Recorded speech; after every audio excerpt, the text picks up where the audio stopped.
One man is being victimized by our own government. One man whom they fear, yet who millions love. One man who is willing to take the poison arrows of lawfare. One man whose voice has been taken away by a corrupt judge operating in a corrupt system. One man who has been ridiculed and insulted. One man who refused to back down. One man who refused to back down. One man who refused to back down. One man who stands between us and them. One man that wants to see America protected again. One man who wants to see America prosper again. One man who understands that a man is a man and a woman is a woman. One man who understands and protects the blessing of life. One man who wants to restore American exceptionalism. One man who once again wants to make America that shining city on a hill for all to see. A place where all the people of the world glowingly set their eyes upon. America. One man who unashamedly wants to make America great again. That one man is Donald Trump.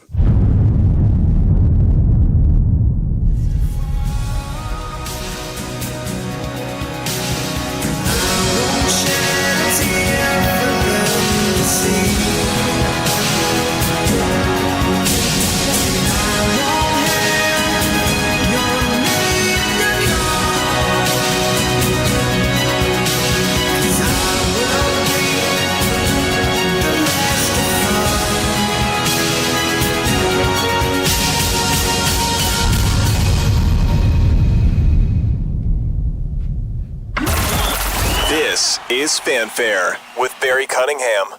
What's up, everybody, on a Wednesday evening, 7 p.m.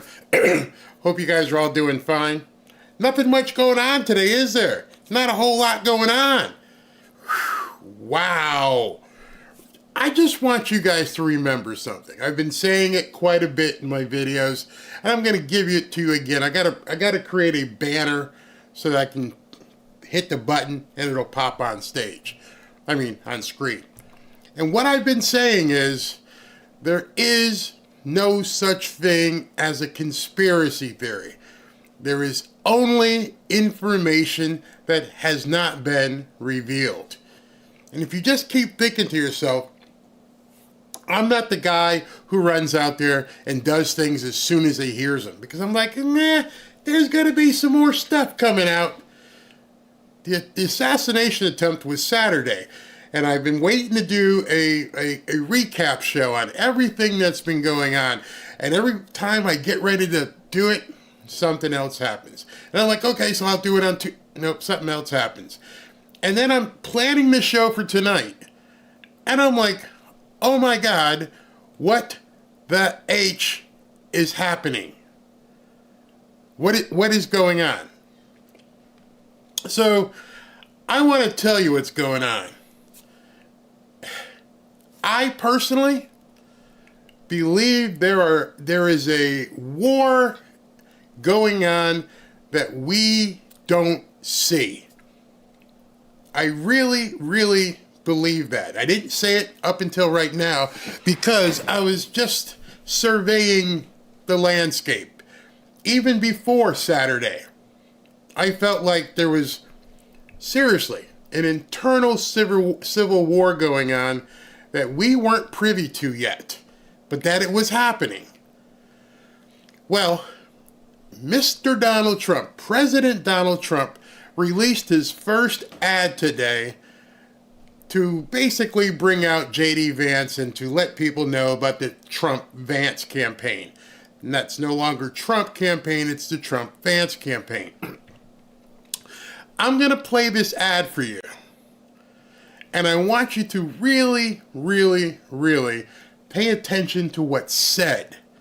Not so much to the graphics and the pictures and the words and the music. That's all nice. Listen to what is said in this about 2-minute clip that I'm going to play you. And when you think about it, and as you're listening, remember, nothing is by chance.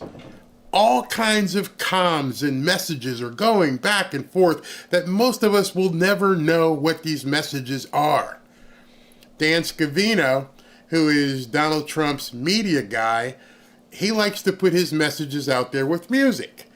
He put out a video about an hour ago, which was, now, let me just show you what I mean. He, back before he'd been playing Thunderstruck a couple times. He would post that. Today, it's what, 7? Today, about an hour and a half ago, he posts the final countdown by Europa. And if you haven't heard that song, it's the final countdown. Again, we won't go into a music episode here again, but that song talks about basically boom. It's boom. It's about to happen. We are in the final countdown. And I was like, that's really interesting. Why would he say that?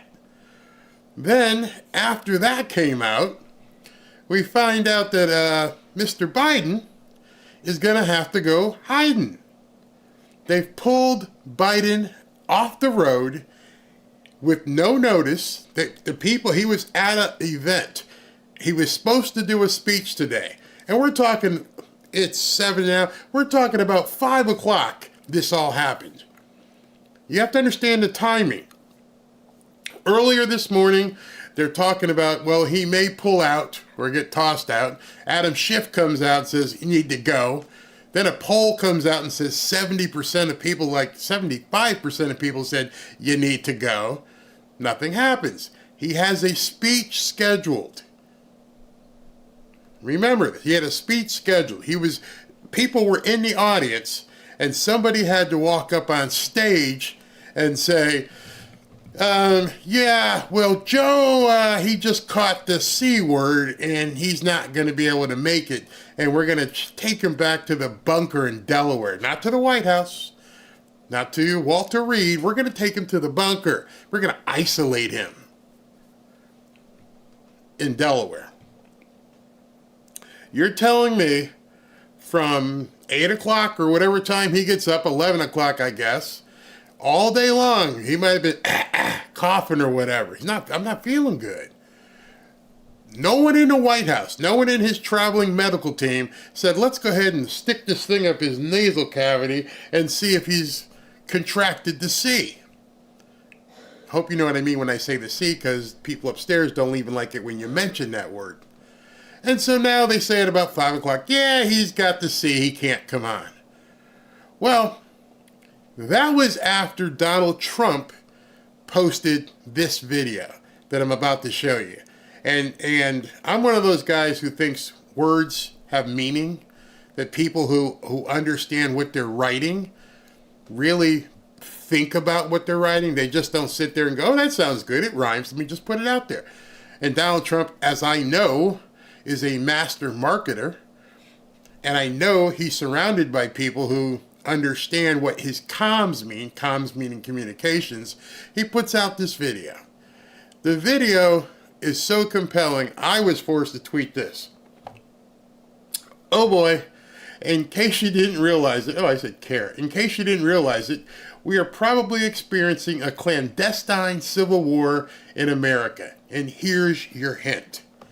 All right, so now that I've set that up, let's go ahead and listen to what I feel is an indication of a clandestine civil war. Listen to the words. Trump has left the building. We can now project the winner of the presidential race. Donald Trump wins the presidency. What started off as unlikely, impossible, is now reality.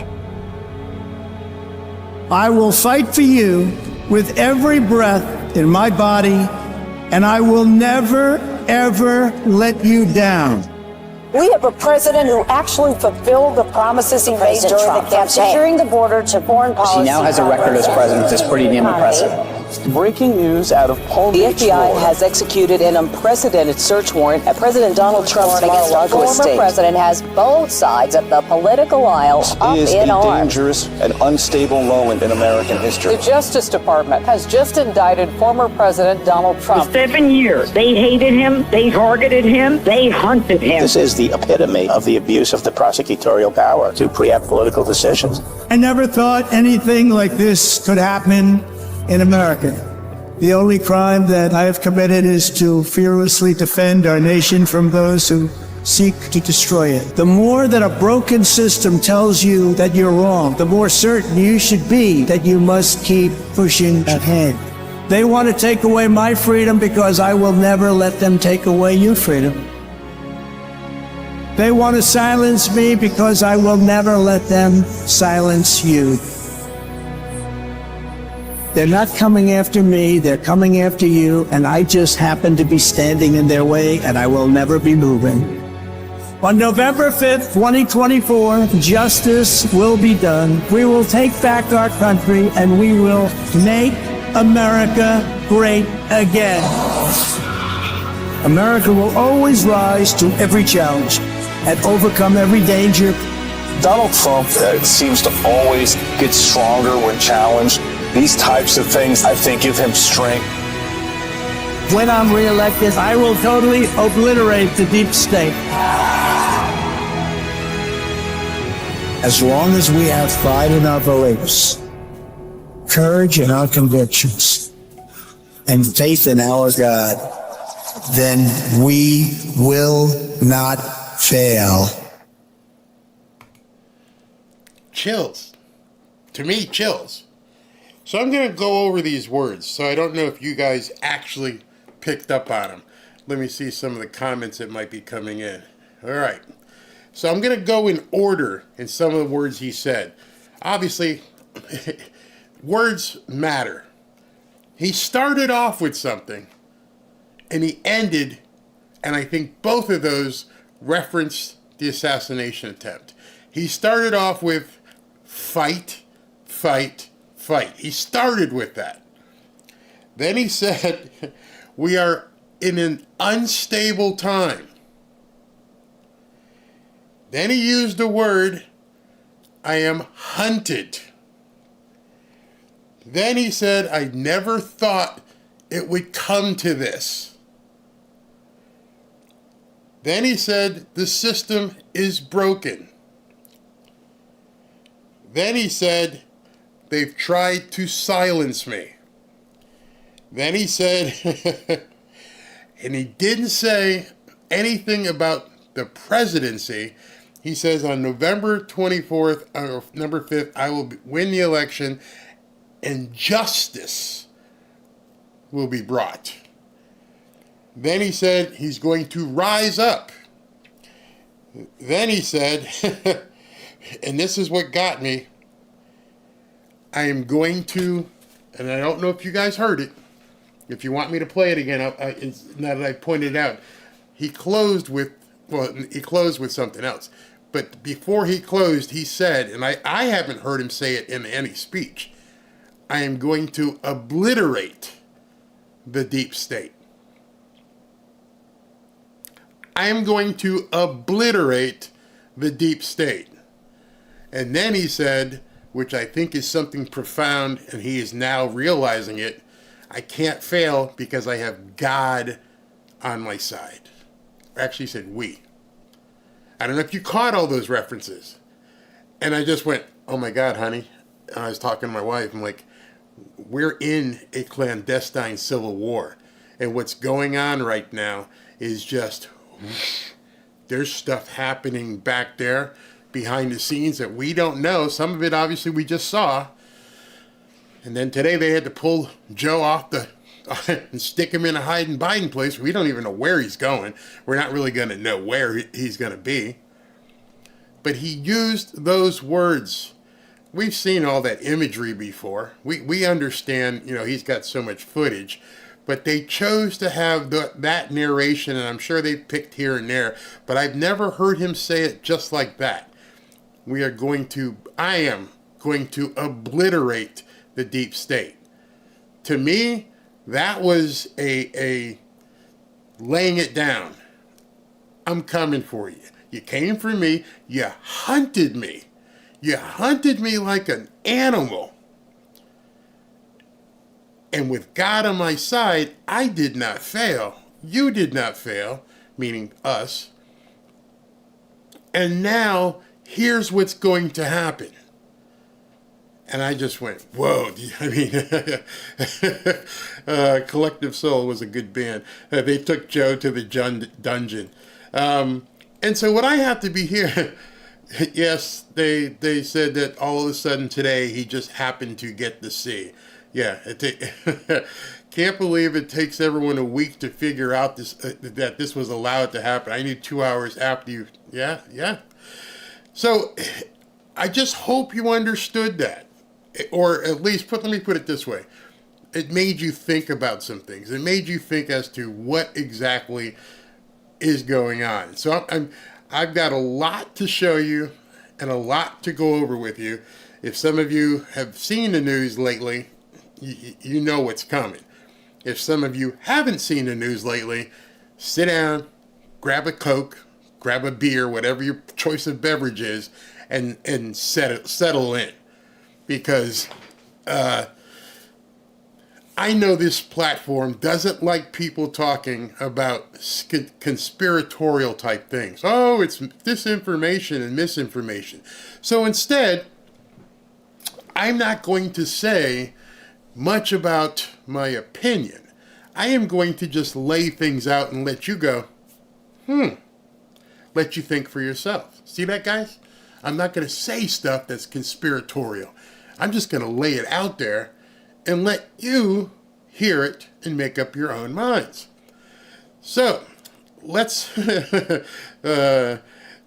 somebody asked me here, do you think that Biden getting the C is how they are going to take him out? I have two opinions. I'm thinking, one, you know I'm a big Godfather. Yeah, I loved the Godfather movies before De Niro went crazy. But the abruptness of them saying, oh, speech canceled and we're out, made me think, is it time to hit the mattresses? Are we getting to a point where they don't want to announce that, hey, listen, there's some crazy stuff going on right now. Do we need to get them out of here? And at the same time, all the stuff that dropped about getting rid of him, this is the way to get rid of him. It's just kind of odd that he makes a statement and says, if a doctor says I should leave, then I should probably leave. And lo and behold, the doctor says, hey, you're sick. And the worms ate into your brain as well, and so you're not going to be able to function, so you might as well just go ahead and drop out of the race. Which is going to put the country in a quandary, because if you can't function to run a campaign, and we've already known that you've been but you've been found out to be unable to take go through a trial, are you going to resign from the presidency? And what would happen at that point, so you guys know, Trump no longer would be running to be the 47th president of the United States. All of his campaign gear, everything that he's put together, all the nice hats he's made and everything else, we'd have to chuck them. We'd have to, actually, that might end up being a collector's item. Because if Joe resigns, that means we get Cackles Kamala as president. She would then become the 47th president of the United States. I didn't hear anybody talking about that today. I had a buddy text me and go, you realize if it goes down this way, she gets in, she's 47. Trump would have to settle for being 48. And I'm like, oh my God, I didn't even think about that. All the merch, all of the websites, everything would have to be scrapped, everybody who bought one of these hats or t-shirts saying 47, yeah, that's gone. Kamala would now be 47. I don't know if you guys thought about that. So it's weird what's going to happen in the next, I don't know, couple weeks maybe. But it's absolutely... Kamala said she's dumb, she won't win. Yeah, those would be collector's items. It's funny. Tell me how we get a picture. Picture of what? Tell me how we get a picture of what? I'm not really sure what you mean. All right, so here's what happened today. Actually, I'm just going to probably roll the tape because if I said this to you, you wouldn't believe it. Although some of you guys would probably believe it because we've been talking about it. So let's put together a little string of what's been going on and this thing we call the Secret Service. And I had put up a poll earlier. Let me see what the numbers are on this poll. So far, we're looking at about 82% of you feel like it's a inside job. After what I'm going to show you tonight over the next hour and a half, however long we have here together, you may indeed feel that way. Let's go to the videotape, shall we? Okay.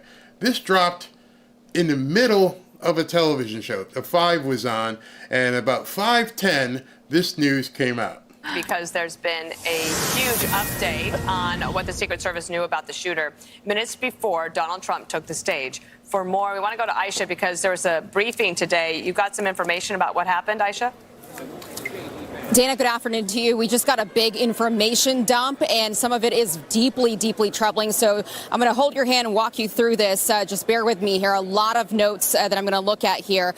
Just about a couple minutes ago, these senators came out of this briefing with the Secret Service. They've been asking for it for days now. Finally got it with the director and Secret Service staff. And the top headline that has come out of it, according... Wait for it. Senator John Barrasso just spoke to him as soon as he hung up on this briefing. He said that apparently the Secret Service had identified as a character of suspicion this man, this shooter, because they saw a rangefinder on him as well as a backpack. And this all happened. Let me just explain to you, some of you guys who aren't understand what that is. A rangefinder, it looks like a binocular. It's more like a one-eyed thing, and it helps you determine how far away something is. So as you do your movements and manipulate it, it tells you really specifically how far away you are from your target. So that way you can adjust for wind and everything else. Kind of advanced for a kid 20 years old who didn't have any military training, right? Right. More than an hour before the shooting actually occurred. So they saw the guy. All right. Did you hear that? The Secret Service knew for an hour that this guy's walking around with a rangefinder and checking out the podium and trying to see his distance and calculate things. They knew this an hour in advance. And they identified this guy as suspicious. Now, more details coming from a source familiar here who was also in the meeting tells me that about 10 minutes before former President Trump went onto the stage, they had gone from looking at this guy as suspicious to now looking at him as a threat. All right. 10 minutes before Trump took the stage, they went, oh crap, this is not a suspicious guy, it's now a threat. The word threat elevates everything. The word threat means danger. Grave danger? Is there any other kind? Danger. 10 minutes before Donald Trump even got on the stage. You knew the president was in danger 10 minutes before he went on the stage. And you let this man get up there and be a target with this bright red hat on. Are you effing kidding me? You knew 10 minutes beforehand that this man was walking on stage with a red hat 150 yards from someone you've already declared a threat. and you didn't pull Trump off the stage. That is coming from this briefing that the senators were in. They were told that Secret Service had called it in to a center that this guy, they now identified as a threat about 10 minutes before You've seen this video probably. This is from somebody walking around and like, hey man, there's a dude up there with a gun. He's slithering around on the roof. He's not even trying to hide. Oh, really? Yeah, wow. Oh, there's a guy up there. Yeah, okay.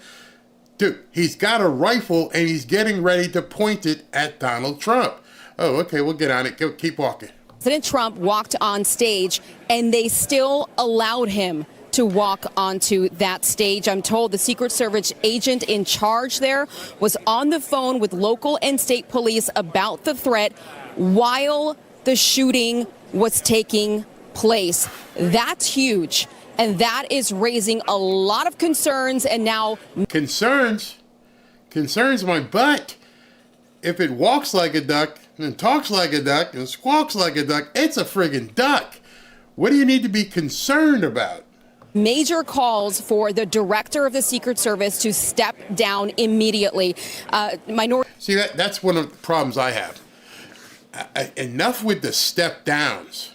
Forget the hey, she needs to step down.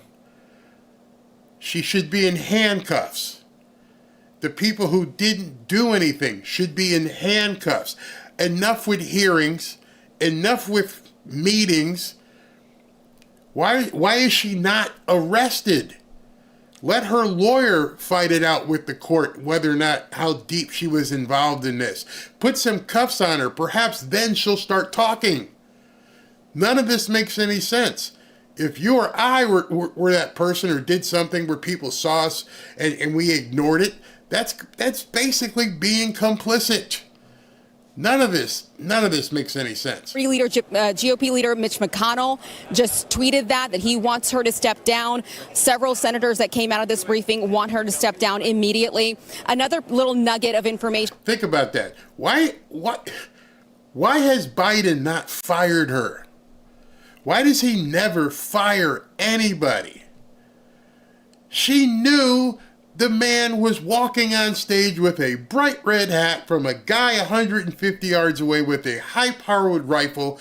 Understanding, I don't know if you know this, but an AR-15 or a rifle is similar to an AR-15. It fires a pretty good-sized bullet, and that bullet travels, you ready for me? 3,000 feet per second. Do the math. He was only 150 yards is 450 feet. Yeah, 450. And the bullet travels at 3,000 feet per second, which means by when he shot, it was already too late to move. That close of a distance, that far away, with that type of weapon, with that type of bullet, it was basically a split-second decision. And you just let him walk up there. Oh, but it gets worse. It gets actually worse. And by the way, an AR-15 also carries about 11, the bullet carries about, the thrust and when it's coming at you, also carries about 1,100 pounds of force. Ladies, if you have a squeamy stomach, I'm sorry. But what would have happened wouldn't have been a wound that he would have fell down from. It wouldn't have been Kennedy-esque, where Jackie was trying to sop up some of his head.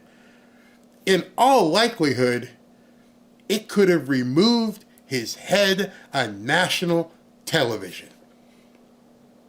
We're all sitting there watching, but for the grace of God, this guy could have been decapitated on live television with millions of people watching. And she let him get up there. And you're asking for her resignation? Oh, hell no.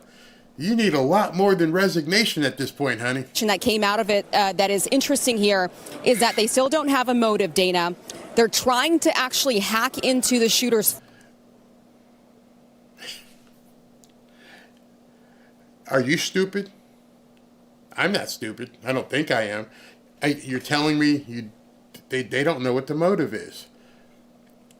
Well, I know if you go hunting and you're trying to shoot a deer or a bear or a moose or whatever, your motive, rather your intent, is to kill that thing. Your motive is to possibly eat it. Maybe some people make a trophy. Maybe whatever. You have a motive for doing it. If you're telling me you don't know what this guy's motive was, again, you're acting like we're all stupid. Completely stupid. And I'm tired of being lied to by our government. I'm tired of it. Phone right now, but some things they're still unable to access because of encryption, but they don't have a motive. They don't know why he did it. But again, the timeline that these senators have received now, creating a lot of deeply troubling concerns about how this was allowed to happen and why the former president was allowed to take that stage when just 10 minutes before they had identified this guy as being not just suspicious, but being a threat. Dana? All right, before she goes back to Dana and the other people on the 5, I want to talk to you guys. How pissed are you right now?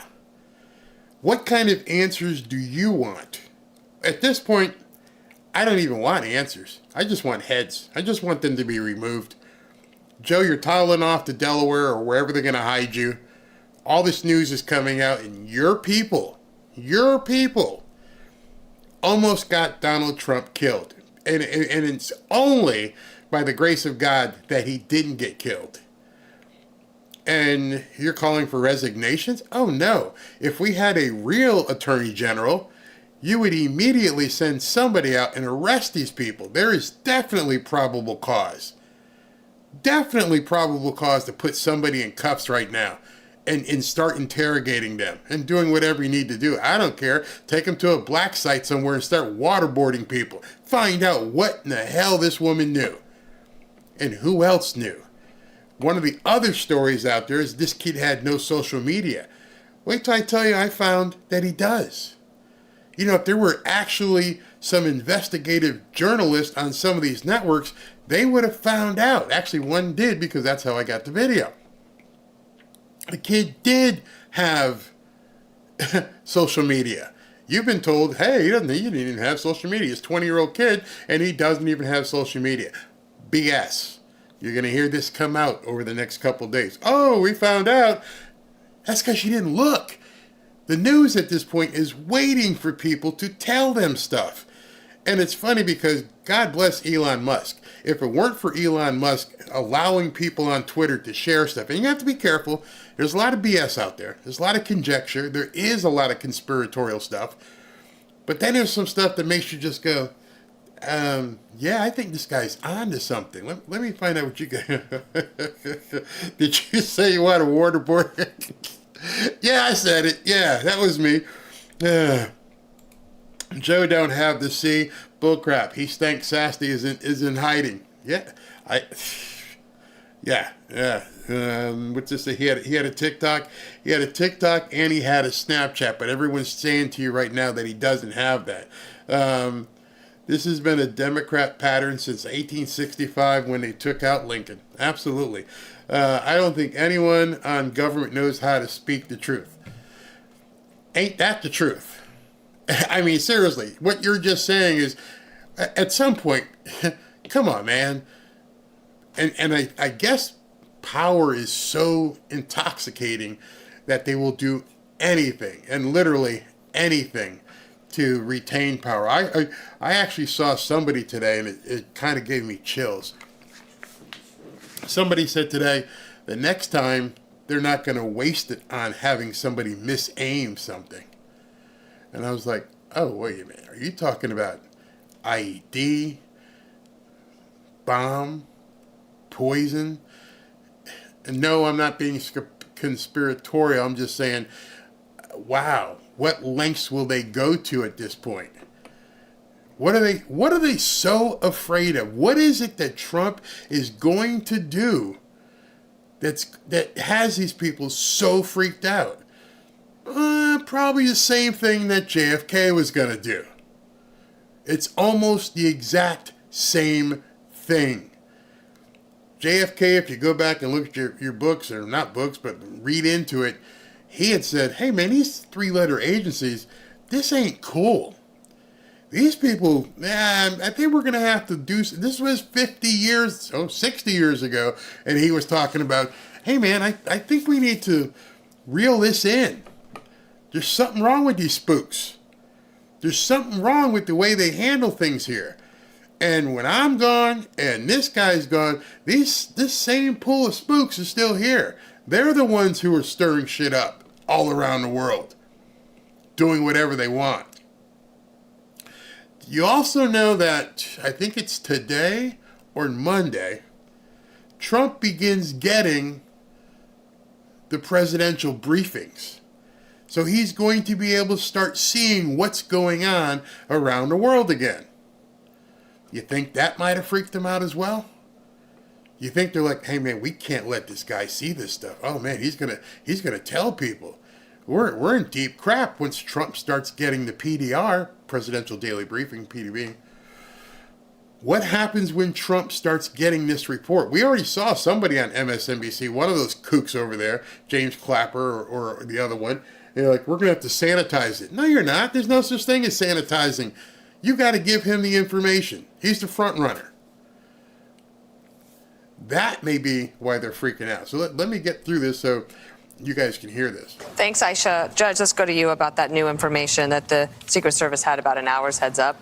The fact that they identified him as a threat 10 minutes before Donald Trump took the stage means that they violated their own operational rules. At that point, the protectee should not have been allowed to take the stage. At that point, he should have been removed from the premises. There is no question here that the Secret Service has failed miserably. They failed in their responsibility to cover the totality of the circumstances and of the surrounding perimeters. They initially blamed the local police for that AG building that the assassin was on. But the truth is, they are responsible for following up on what the locals do. And for this Secret Service director to think that she should remain in place is stunning. She should be fired, and her boss, Mayorkas, in not speaking to this issue, the Attorney General, none of them has spoken to the issue. See, that's the thing. You know, people are saying that the Secret Service lady, Cheeto, whatever her name is, that she should be stepped down. Well, she's only following orders as well. Somebody told her, this is how you handle this. I mean, the only other explanation is you say she was incompetent. I don't think anybody's that incompetent. As I've told you guys many a times, I've run concerts and festivals around the country, and even with concerts and festivals, you have security meetings. And you look and you say, what about here? What about there? Make sure there's bags and blah, blah, blah. You cover everything. So you can't possibly be as incompetent as this thing appears to have gone down. There is no level of incompetence that someone in that position, this isn't somebody in a mall guarding, big lots or something. This is guarding the former president and possible future president, and you're treating it like you're, guarding something at a mall or at a restaurant.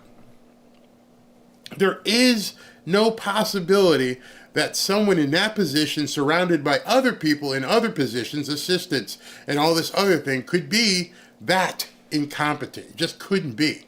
But what is even more shocking, Dana, is the fact that there was an Iranian threat on the president of the United States, and this inept...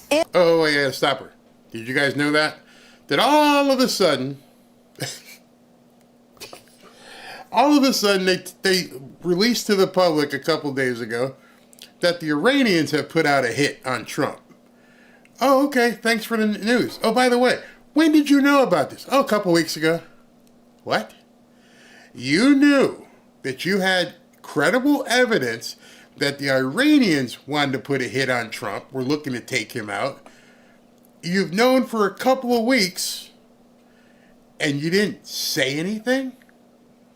You can't be this incompetent. You just can't be. Incompetent. And I think anyone would feel comfortable saying this. Secret Service allowed a 20-year-old punk that they saw with a rangefinder 31 hour before, and that he was, quote, acting suspiciously, and they couldn't take him out or respond to him. And there's another piece to it, Dana. Apparently, the members of Secret Service and law enforcement inside of the secure perimeter couldn't get out without jumping the fence because there was no guard posted there to control the entrance and the exit from the... Like I said, with my concert planning, with buses and equipment trucks going in and back and forth, you just don't lock the gate. You have to have a man posted there, maybe 2 men posted there, so that you can check the credentials of the drivers coming in, going back and forth, and you have to have somebody manually operating the gate. I'm going to show you a video. They couldn't get in. They couldn't get into the gate to run and go over and get this guy. Perimeter. There is also, and I've spoken to Secret Service people about this, it took them too long. And believe me, I'm not trashing the Secret Service. I'm trashing the people at the top. It's like the FBI 4 years ago or 8 years ago. It took him more than 2 minutes to get the president off the stage. And once they got him into the car, it took another 2 minutes for the car to move, you know. Now understand that it may not seem like a long time, 2 minutes here, 2 minutes there. In a life-threatening position where you don't know if there are other targets, other assailants. Maybe there's a guy over here. Maybe there's a guy over here. Maybe there's somebody planted in a crowd. You don't know. You don't know what's going on at this point, so your first and only objective is get him out of here. Do whatever you need to do. Drive through fences, drive over water, do whatever you need to do. Get this man out of here. Why? The convoy wasn't ready. If this really were an Iranian threat, those wheels would have been shot out. They wouldn't have been able to move. And this is incompetence at the highest level. It's not incompetence. Nope. When the report comes out, it won't be, did they mess up? It'll be, how bad did they mess up? Now, she's talking about a report. Now, if you remember with the JFK thing, it took them years to get this report put together. And then they said nobody ever can see it in their lifetime. We're just going to seal this and nobody's ever going to see it. This man was centimeters, millimeters away from losing his life and getting his head blown off. And now we're talking about reports? The hell with reports. Put some of these people in jail. And this is on the level of Afghanistan. And what's funny, with January 6th, what did they do? They just rounded people up and put them in jail. We're going to figure out what we're going to do with you afterwards, but we're going to put you in jail right now. You know, you sat at Nancy Pelosi's desk. Ooh, we got to put you in jail. These people got arrested on non-violent crimes and have been sitting in the gulag of Washington. And here we are with someone who basically, seemingly, facilitated a hit on Donald Trump. And we're talking about reports? Oh, no. We need a lot more pressure than reports and firing. Greg, it's like a catastrophic cascade of incompetence at the Secret Service. Yeah, catastrophic. It's the least of the words, but I almost think the media is... I really do. I think the media tries to downplay things. I think they try to use certain words so that people won't get pissed off.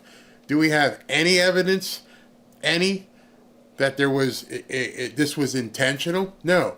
But again, a good reporter, you're on the news, a good reporter begins digging. You got to go see, this guy's 20 years old, and somehow a 20-year-old with no friends, a loner, is able to walk a mile with a gun and a ladder, get up on a roof, and take a shot at Trump?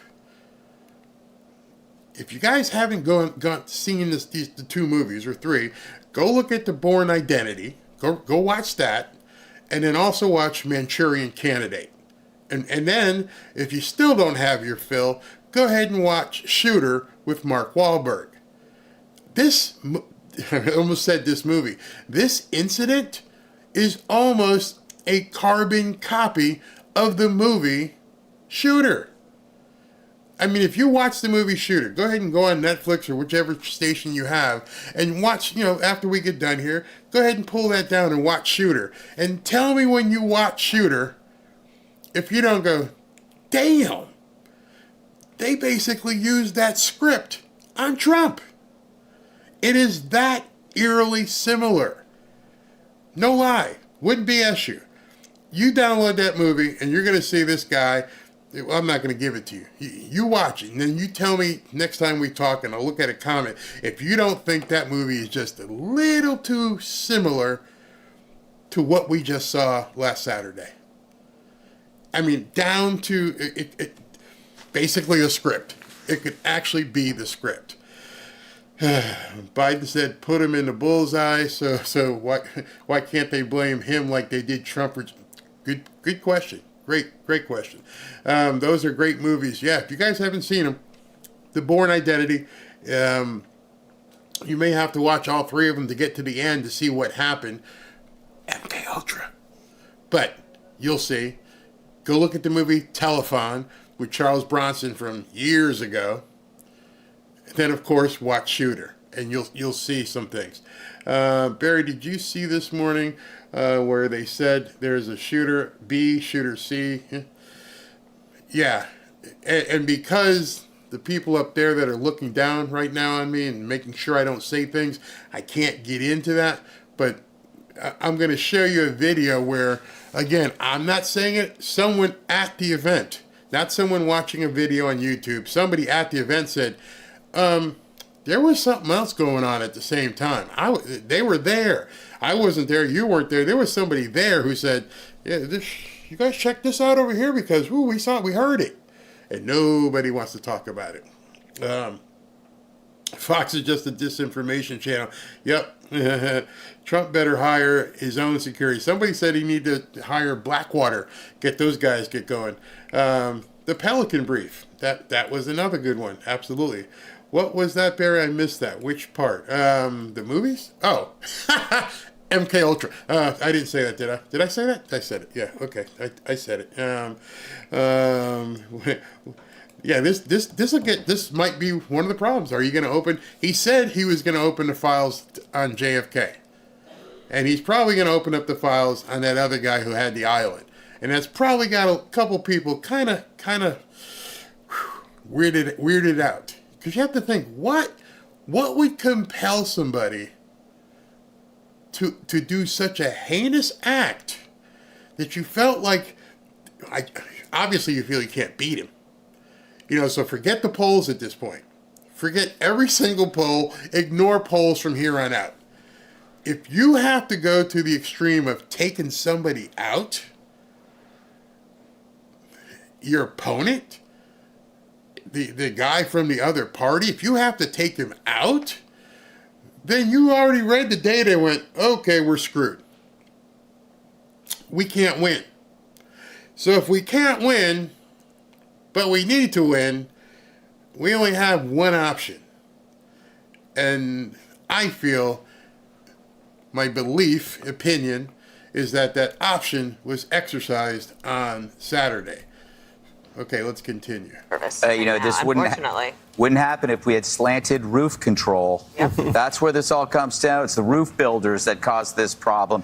All right, so he's being tongue-in-cheek because you're going to hear the director of the Secret Service of the United States say the reason, with a straight face, that position where that guy wasn't covered is because the roof has a slope on it.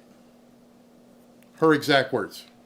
The roof has the slope would have endangered some people if we put them up there. Meanwhile, the other snipers are on a slope, and the guys at the White House are on a slope. And every sniper that wanted to post something on Twitter was like, that's your excuse? Slope. Yeah, I do think that's another thing that bugs me is how is it possible that this teenager has no social media? We're not getting all the information. You're right. I think that's what I've been saying. There is no conspiracy theory. You just don't have the information. It's clear. And you're right. It's not about the agents. It's about the bureaucracy. And it's a bureaucracy that's okay with a measure of incompetence if it's not affecting their priorities. You know, it's like, why did Trump have less protection at this point? You know, it may be another example of how Trump derangement contaminates every decision. At this point, and I know Greg is a lot more intelligent than that. I know at this point that there's a lot of people right now, because of the jobs they're in, cannot say what's really on their mind. There's a lot of pissed off people right now because using incompetence as a reason for what they've seen is no longer starting to add up. Incompetence means, oh, I forgot to check. Oh, I didn't know. I should have checked that. No, there's people waving. Dude, hey, there's a guy up on the roof here with a gun. Oh, should I do a walkie-talkie and say, hey, listen, can you get him off the stage? Again, I told you I've done concerts. We all had comms. Everybody walking around. Hey, listen, so-and-so is getting ready to take the stage. Are we ready? No, not yet. They're still clearing it. Everybody, down to a concert promoter, has comms.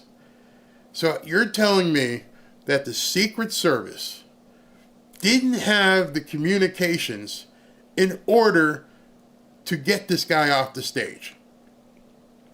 And then there was a story that said that the radio communications that the Secret Service had wasn't talking to the person who, they didn't connect with the police scanner radios, which is another crock that anybody can tell you. Every single time you do an event like this, maybe not everybody has access to the full channel, but there are a few important people who are monitoring both.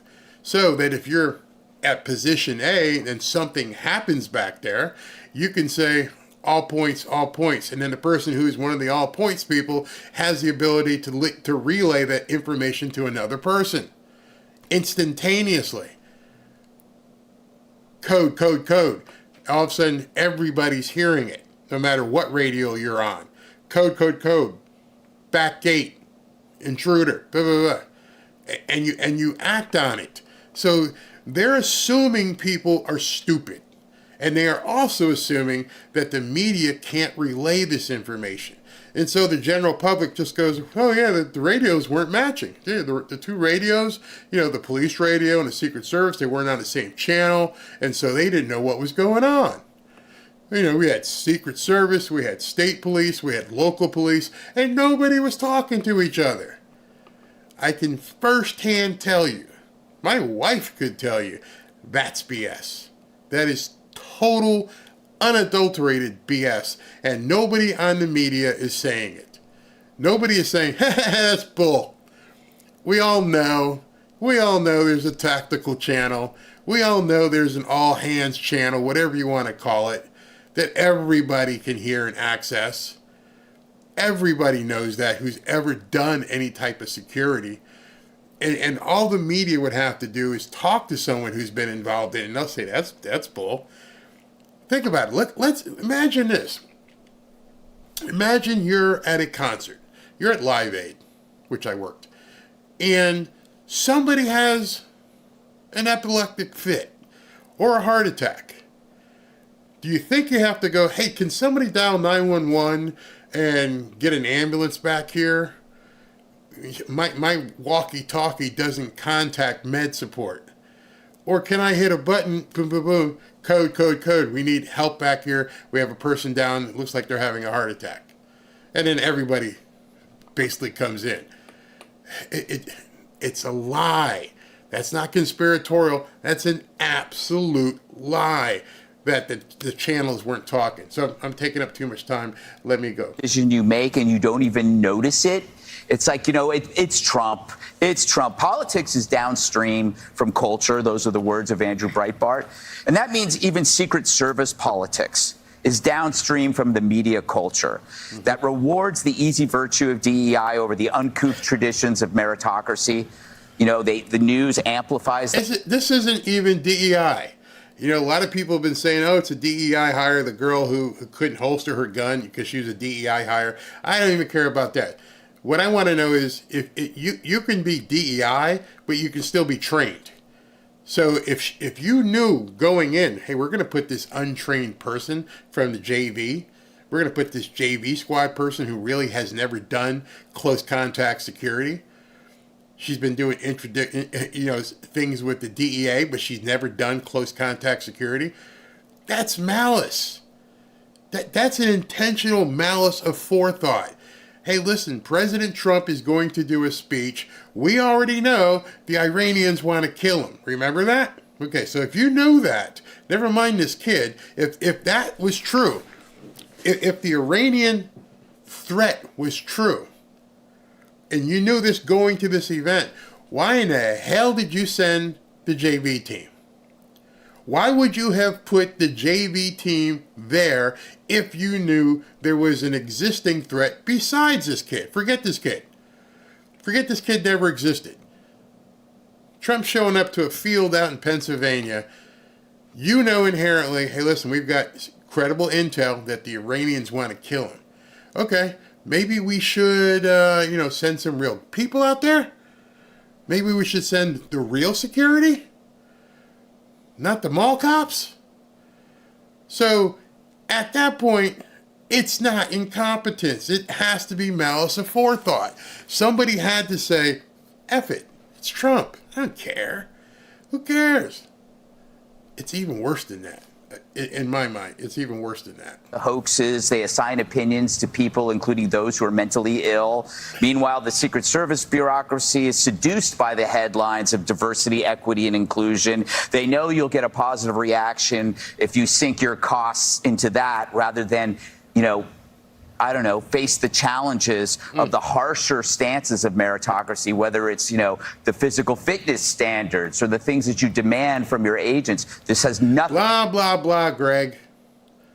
You're basically filling time at this point. You have a major news story. A major news story that this woman, this Secret Service director, knew in advance that there's not one, there's obviously the Iranians, but you knew before Trump took the stage that this guy was on the roof. And the DEI stuff doesn't matter. You can talk about the DEI stuff later. That's not what we need to be talking about. What we need to be talking about, Greg, what you need to know and basically begin analyzing is why was Trump even on the stage? I don't care that the people there, I do care that they were incompetent, and really didn't know what they were doing, but they wouldn't have had to act, right? If you knew there was an Iranian threat, when you should have had different security, and when you heard that this kid was on the roof with a high-powered rifle, Trump, get back in the car. We're out here. We're out. What do you mean we're out? Sorry, get in the car. In fact, I'm not asking you. I'm going to open the door and throw your ass in this truck real quick here. At that point, the Secret Service can actually do that. They have actually command of the target at that point. Get your ass in this car. We're out of here. It was iconic. The photo was iconic with Trump doing that. But you realize at the same time, without a secure location, you're holding this guy up and his head and body are exposed. If there was another shooter, it was possible that they could take another shot. At that point, and I've had to do it, you take somebody forcefully and you keep them down and you get them the hell out. But that woman couldn't do it. She wasn't strong enough. Trump's 6'2", and a half, 240 pounds, 250, whatever. You're not going to control somebody that size if you're a 5'8", 5'9" woman. Ain't going to happen. Ain't going to happen, especially if that 6'2", 250-pound man is full of adrenaline and is pissed off. You're not going to be able to do it. So, yeah, it worked out well. We got a great picture out of it.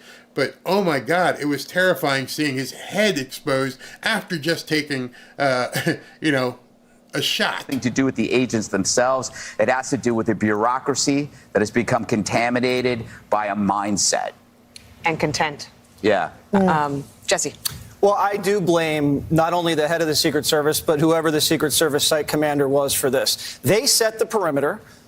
And they didn't act when the locals were radioing in that this guy was all over their radar. You have information. They were sending him text messages. They were sending command pictures of him. They were saying he had a rangefinder. He had a backpack. He was acting suspicious for over an hour. They didn't do anything about it.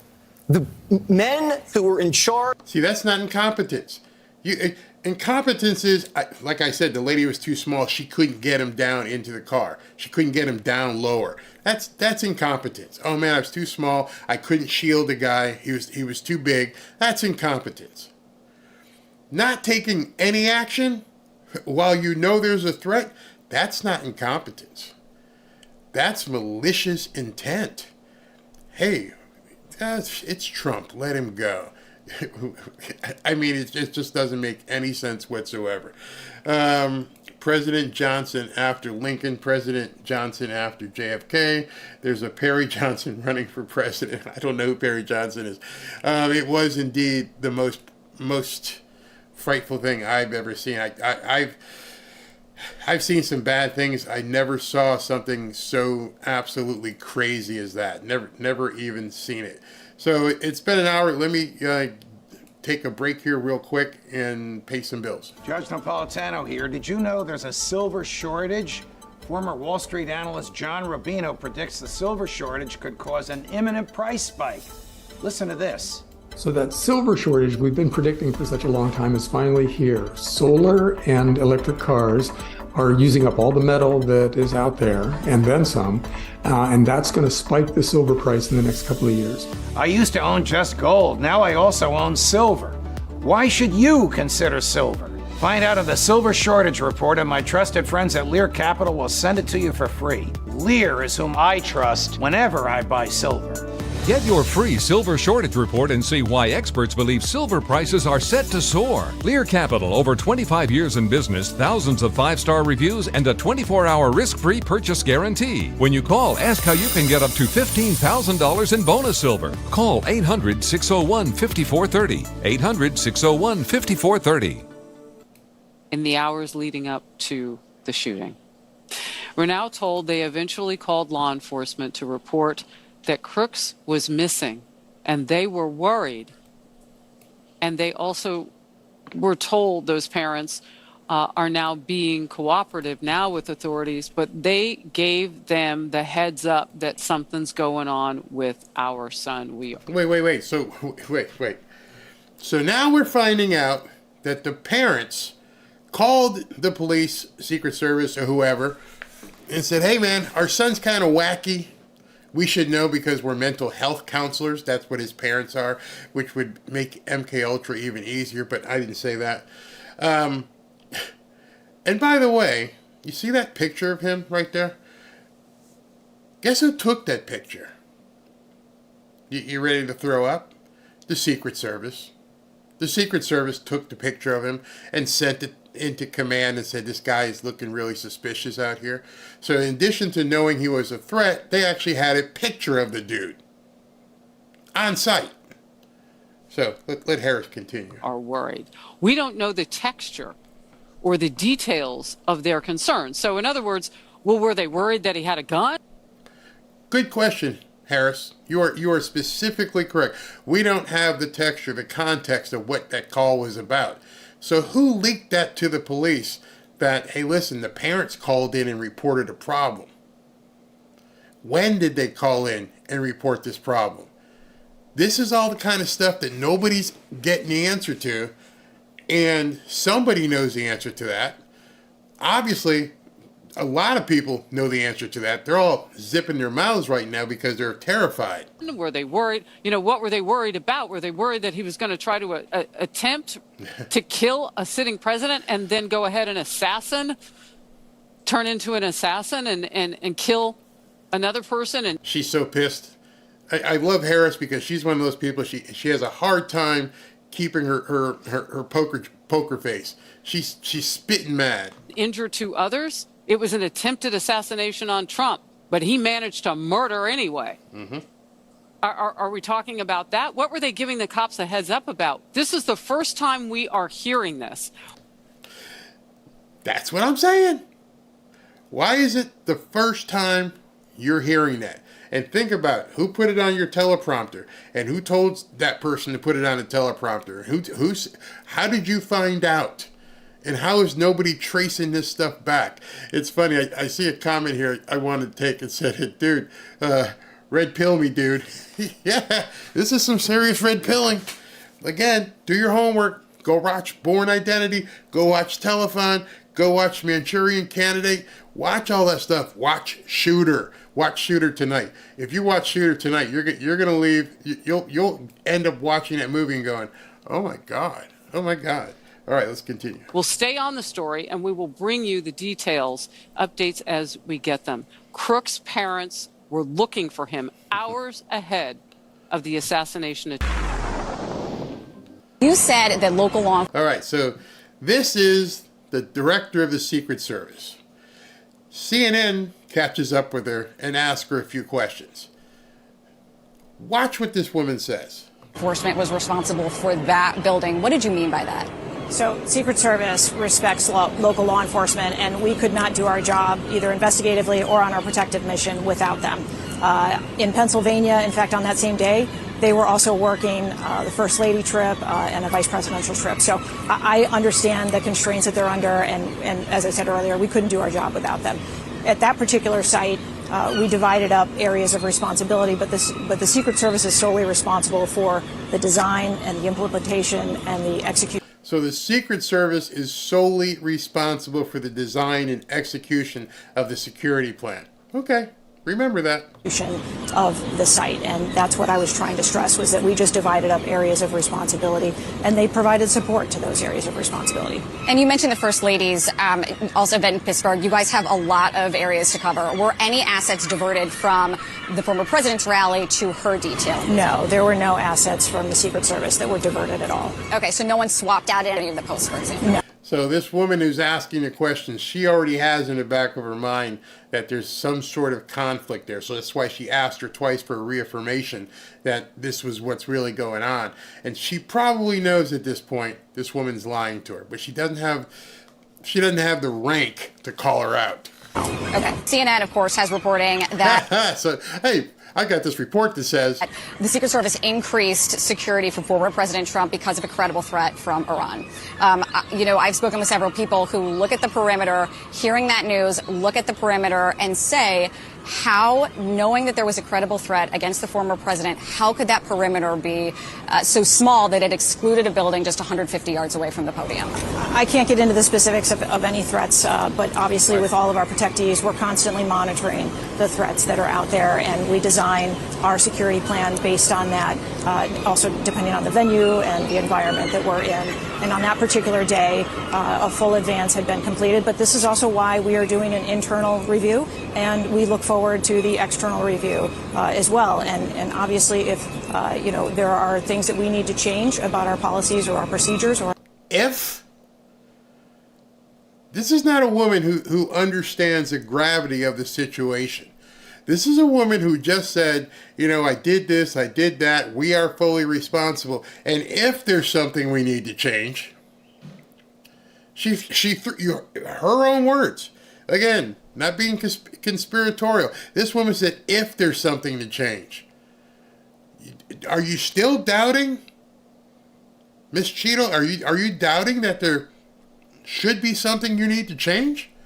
Because you just said if. This man almost got his head removed because you didn't have someone on a building 150 yards away, and you're wondering, we got to run it. What report do you need? What report do you need? Hey, listen, I've got a video. I'm sure many people have it of what happened. We were doing it live. I don't need a report. I can see the man get shot in his ear. That's the only report I need to know, I need to do something different. our methods, we are certainly going to do so. Was that perimeter too small? The perimeter encompassed the area that we needed to secure for the... Obviously it wasn't. Who determined that the perimeter was where it should be? You determined that that was the area we needed to cover. Okay. Event that we had on that day. What happened is a terrible incident and should never happen. And we are obviously going to make sure that moving forward, we take whatever lessons that come out of this and adjust accordingly. A few moments later.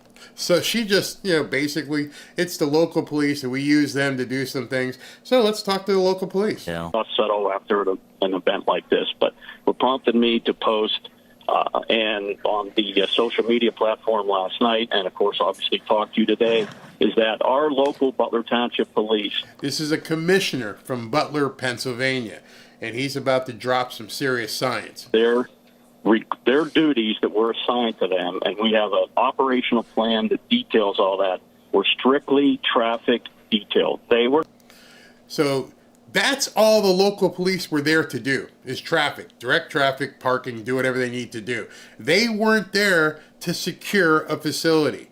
She absolutely lied to CNN. Not required or not detailed to any security detail related to the event. It's strictly traffic to obviously to help people coming in and out of the event. If there is an emergency, those type of things. We saw the number of people, the number of cars at the event. And I was so frustrated and quite frankly hit my limit again last night when I saw, again, Secret Service says it was the responsibility of the local police department. So they pissed this man off so much. And there's another segment I think I have with him talking as well. But he went out there and said, wait a minute, you're not laying this on us. This was you guys. You guys screwed this up. Again, if you watch the movie Shooter, this is what happened in that movie. The local police versus Secret Service. I'm telling you, it's like watching a script. Absolutely not correct. Yeah, the local police department is not the entity in charge of the safety and protection of a president or a former president. But once this started to happen, once this shooting began to unfold, the local officers did then try to assist, try to see if they could do anything, right? That is absolutely correct. Of course. Local officers that were in the general area, again, performing their assigned detail, once they had some information over there that was transferred to their comms, they went over to look for the site. Did you hear that? Did you hear that? Once they had information that came across on their comms, somebody was giving out information at that point, but they didn't give the information before that. He just said it. Once they got the information on their comms, they went into action. And you see the guys in the black shirts; those are local police, and they're running to assist. Suspect that was identified and were going around the building. In fact, you can see them on the video. One of the officers and people were pointing. He's up on the roof. Well, we had two officers. There was no ladder in the area. We had two which is, I want to correct that. There was no ladder in that area. But two officers, one was lifting the other one up. I mean, you can see the pitch of the roof, which is not that steep. We can get to that in a few minutes. The pitch of the roof wasn't that steep. Remember that as well. So what he's talking about, just so you guys know, as it's been coming out and everything else, and people thought that the local police didn't act because the guy saw him on the roof and then ran away. That's not what happened. They didn't have a ladder available to them. So one of the cops boosted another guy up on his shoulder so he could could look over. And as soon as he looked over, the gunman turned and pointed at him. He was holding himself up. He let go. He fell like 9 feet onto the ground. And then the guy who fell plus the guy who was boosting him, they start screaming at their radio, rifle, rifle, rifle. And let me go back here, and you can hear him. For them to try to look up and to see where the suspect is. The officer that's being lifted, he is using both hands to grab the edge of the roof to try to pull himself up. In that process, he exposes himself. The shooter turns and points his gun at him. Obviously, he is not in a position. He's pulling himself up with both hands to wield his gun. So obviously, he fell back. He actually, in the process of falling back, he ended up injuring himself. He was not retreating. If he was in a position to engage... The Secret Service lied about that. They said that he was retreating. Nope. This guy fell like 9 feet. The shooter, he would have done so. And and that message that's out there is disgusting. Did you? So this guy's pissed off because you want to talk about disinformation? The Secret Service is out there putting out stuff that's not true, and this guy broke protocol and is like, "I'm breaking ranks. I'm going to tell you what really happened. This is what went on out there. Nobody else wants to tell you about it, but this is what happened." That's new information. So thank you for that. Last question for you. We're seeing reporting that Crooks's parents reported that he was missing and called the local police. Can you shed any light on that? No, I cannot. Obviously, I just heard that. I'll say within the last few hours, so I can't. So this is one of the commissioners of the town who probably knows the chief of police really well. And this happened today. This report that you're listening to happened today. And so he hasn't heard yet that the parents called in as well. Who's holding on to this? Who's the gatekeeper of all this information? I'll shed any light on that. All right. Thank you. Aaron, there's been some development. All right, so this is CNN. So now this guy's coming on and goes, hey, we got some stuff we need to talk about too. And this stuff it just keeps getting scarier and scarier. And says the investigation has progressed. You know, what the investigators are telling us is, as far as a motive, a manifesto, the reasoning behind this, the suspect is still a blank slate. But what they have developed is a lot of the background about what happened that day. They know that he went to his employer at the nursing home where he works as a dietary specialist before this and said, I need Saturday off. I have something important to do. But he told his coworkers, I'll see you on Sunday. Now, why is that important? You may say to yourself, okay, Barry, he asked for the day off. Because it was planned. I need Saturday off. I got something to do. I got to go kill this guy. So I need that day off. But I'll be back Sunday. Because I'm so confident that I'm not going to get caught. You know, I can't put myself in the mindset of what this guy was thinking, except for the fact he didn't say I need the weekend off. You know, not sure. I'll be back on Sunday. Really? You think you're just going to kill the former president of the United States and just walk away and come back to work on Sunday morning? Why are you so confident that you could do that? So he changed his days off, presumably for this. We also understand that when he got to the fairgrounds where this rally was being held for Donald Trump, the first thing that puts him on the radar of security people is near the magnetometer area where they're screening people in. He's carrying in his hand a rangefinder. All right, so if any of you have gone to a Trump rally, or if any of you have ever flown before, you know when you go through that thing is called a magnetometer. So it can tell if if you got some metal here. You know, drop your pants, let's see what you got. Something's going on. So he went through the magnetometer like, what's this thing? I'm sure the person scanning went, that's kind of odd to be bringing to an event. Why are you bringing this to an event? A rangefinder?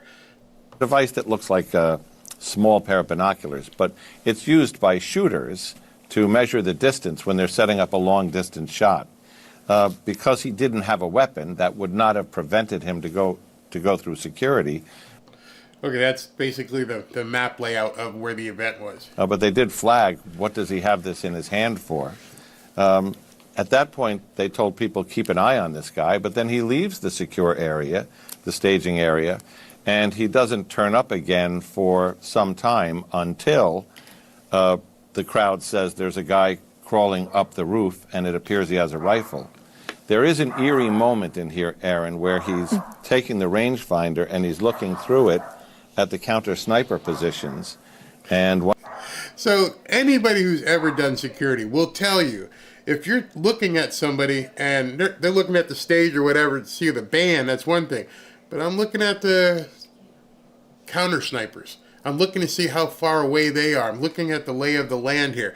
So this guy's giving off all kinds of signals, all kinds of blinking signals. I'm about to do something.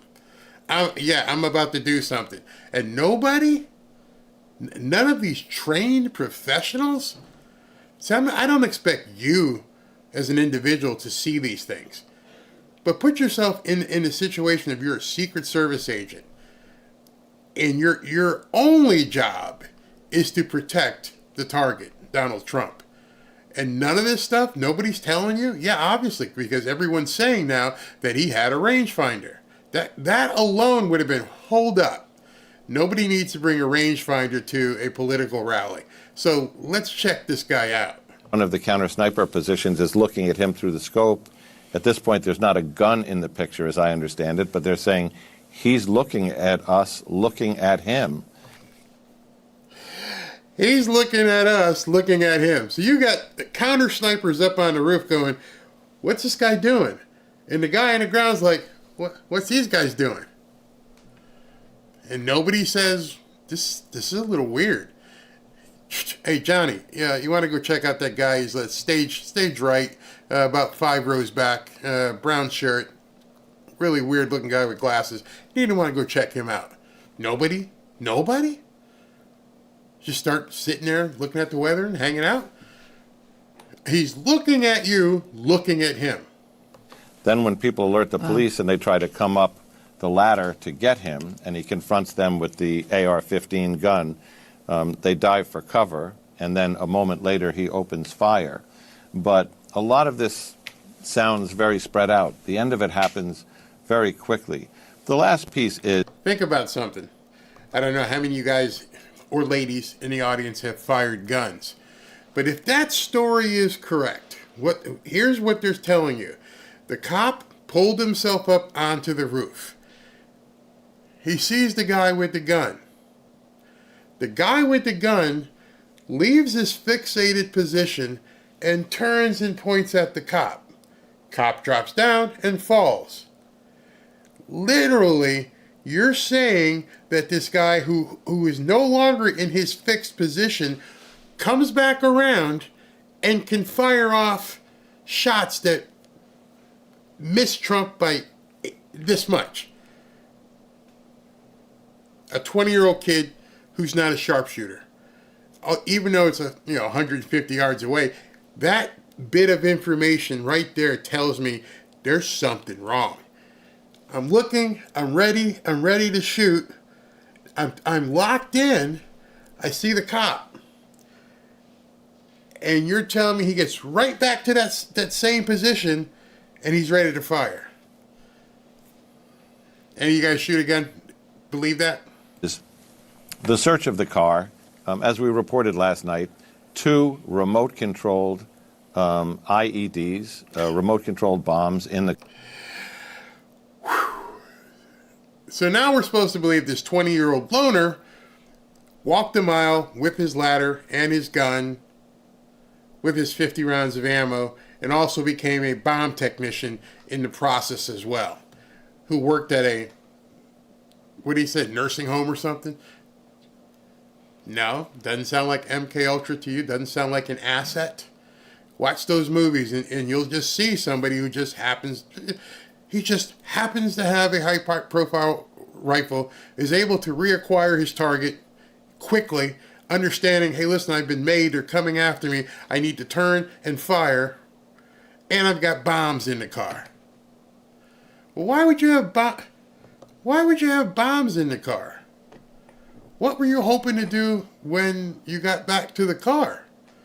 Because you told the guy earlier, I'll be at work tomorrow. So why did you have bombs in the car? Nobody want to answer that? Why this guy, what was he going to do with the bombs? Was he going to blow himself up? Didn't sound like it. Hey, listen, I just need a day off. I'll be back Sunday. Car. The remote control for those devices found on his person on the roof. So he had, it wasn't like he was going to get in the car and blow himself up. He had a remote control device. Was it for diversionary tactics or... Don't know. Nobody has these answers. Not even the Secret Service. According to sources, 3 fully loaded magazines with nearly 100 rounds, a bulletproof vest. So it raises the question... Why didn't he have the bulletproof vest on? Why did he go slinking along the roof? You know, he's going to slink around the roof, he's going to take a shot at Trump. He doesn't have a bulletproof vest on. Are you telling me that this kid thought somehow, and why do you have 100 rounds? There's no way you're going to get off 100 shots. Questions. don't make any sense. Did he expect to escape from this? And if so, what was all that intended for? What was to happen next? Questions that are still open in the minds of these investigators. That's what I'm saying, man. There is so much here that makes absolutely no sense. It's beyond the level of pure incompetence. I'm sorry, dog is barking because we're getting a sushi delivery. But it really is, Ursula, it really is unbelievable. When you start putting this stuff together like a jigsaw puzzle, and you start saying, this doesn't make any sense, and nobody's asking the questions. They're just spewing it out there. And then you have to go on Twitter or something, and you talk to a sniper. And the sniper's like, well, here's what you're doing. Here's why they're doing it. But nobody in the news is actually, putting it out there. Hey, Marcelino, how are you? What a coincidence, or how convenient. The First Lady and Vice President had events nearby, so they had to split security staff. Did they tell Trump? Did they tell Trump that was happening? Did Trump have his rally booked first, and they said, listen, let's get these guys out here as well? Anybody looking into see when the schedules were put together? Again, questions. Jane Shields says, I'm telling you, there's more than one person in on this possibility. 3. There had to be probably a couple people more than that, actually, when you say in on it from a umbrella situation. Because too many people, the kid had bombs. Bombs. I mean, if you said, hey, Barry, go to Home Depot and create a bomb, I'm like, huh? You mean a Molotov cocktail? That's pretty easy. Put some gas in the thing with a rag, and you've got a Molotov cocktail. But you've got electric bombs with remote control detonation. You don't learn that just one day. Pick it up. How did this kid learn how to make bombs? What people out there show people how to make bombs? Huh? Did the bombs work? Did you detonate them? Have they been brought to some location to see if the remote control worked? Were they horrible or were they functional?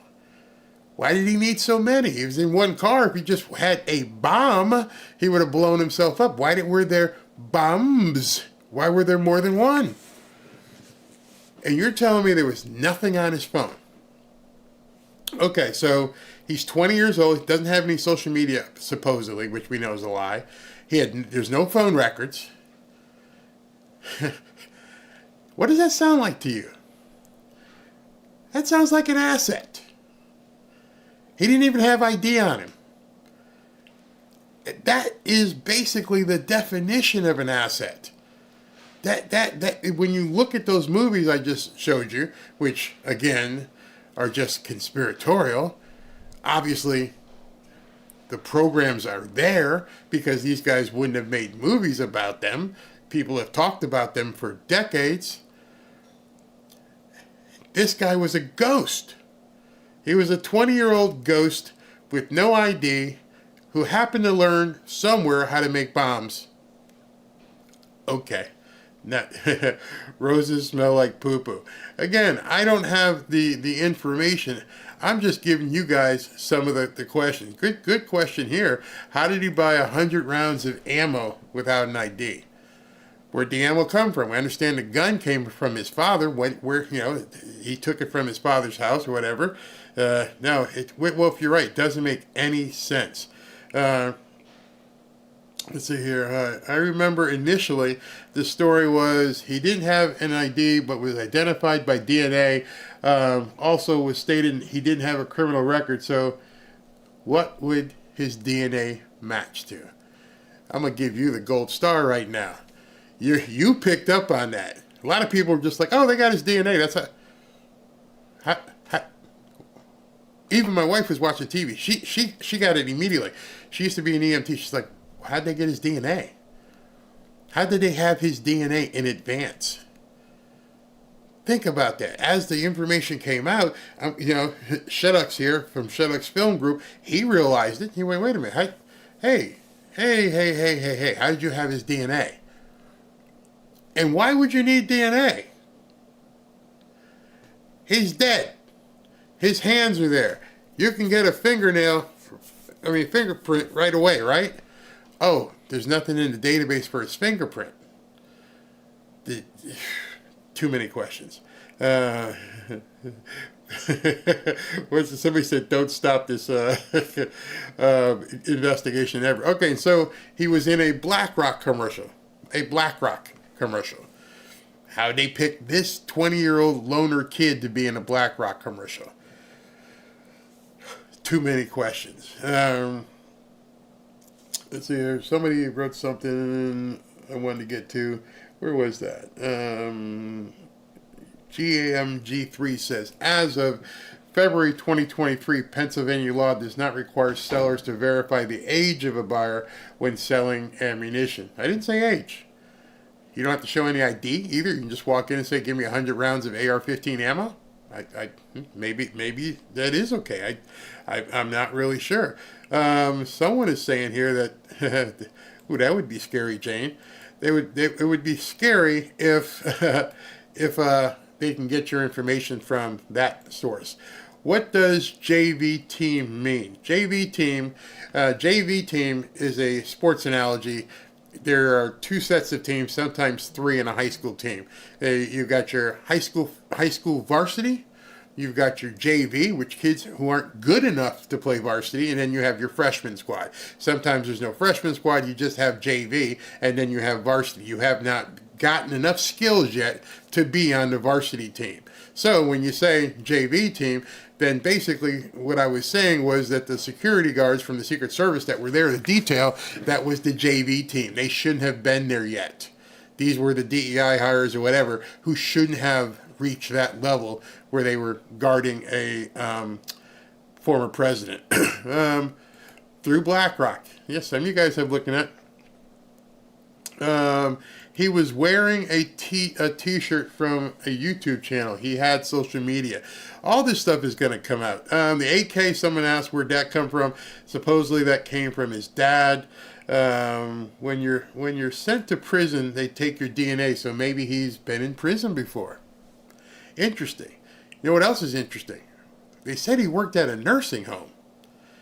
Wasn't it they said? It's some sort of health facility he worked at? Wonder if they took his DNA there. So he was on one ad promoting an educational program headed by BlackRock. He was, absolutely. All right, so let's continue with some just more weird stuff. Weird stuff here. We heard Kim Cheadle, the Secret Service director, say, oh, it was a peaked roof. Let's leave that graphic up for a second here. There's the building on the left. There's the buildings behind where Trump was speaking that had the counter sniper teams. The pitch of those roofs is greater than the pitch of the roof that Crooks was on. They had counter sniper teams on the leading edge and the trailing edge of those buildings, and the pitch of the roof wasn't too great to have counter sniper teams up on. So how is it even possible? How is it even within the realm of possibility that the pitched roof that Crooks was on was too great a pitch for an agent or a uniform or a local police officer to be up there making sure that no one got on top of that building? I mean, a lot of people are calling complete BS on what she said, and we'll find out if it was or if it was true. To your point about... That's John Roberts from Fox. He's been around quite a while, and he knows there's a lot of people out there going, this doesn't make no sense. Not only does it make sense, it's BS. You are completely BSing us. I wanted to leave that on full screen so you guys could actually, let me get it and pause real quick. The lack of news All right, conferences, so but you guys can see this. The evacuation point is the far right. The stage is the front red dot. The counter sniper teams are on those two buildings, one pointing one way, one pointing the other. And the shooter location, as you can see, is 150 yards away. And so he had an absolutely clear line of sight right to the stage. Nothing in front of him. And that building right there, nor the one next to it, nor the one behind it, none of them were secure. And what you don't see in this picture, and I'm going to see if I can put my mouse over it. All right, see where it says Butler, PA? I don't think you can see my mouse. Right over there is a water tower that was unsecure, which some people say might have been that might be conspiratorial, but I'm going to let the people say that to you. Times that Director Cheadle has given interviews, every time she speaks, she brings up more questions than answers. Exactly. Because at this point, she's a cornered animal, and she's not getting any help. Mayorkas, you're on your own. Merrick Garland, I'm not doing any press conference about this. Joe Biden, nope, I'm heading to Delaware. I'm sick. Sorry, can't talk. Nobody wants to answer the question, so they've thrown this woman out to the wolves. And if she was involved, then she deserves to be eaten by the wolves at this point. For the American look at John Roberts is shaking it. To the I mean, where's Mayorkas on this? Crazy. You know, we heard the president talk about it in an Oval Office address. He also spoke about it on Saturday evening. But I mean, where is the official briefing on what happened? Yeah. I mean, this is scandalous to the degree of the Kennedy assassination. Bingo. This guy has been an esteemed reporter for a long time. He's seen a lot, and he knows it. He knows it's BS.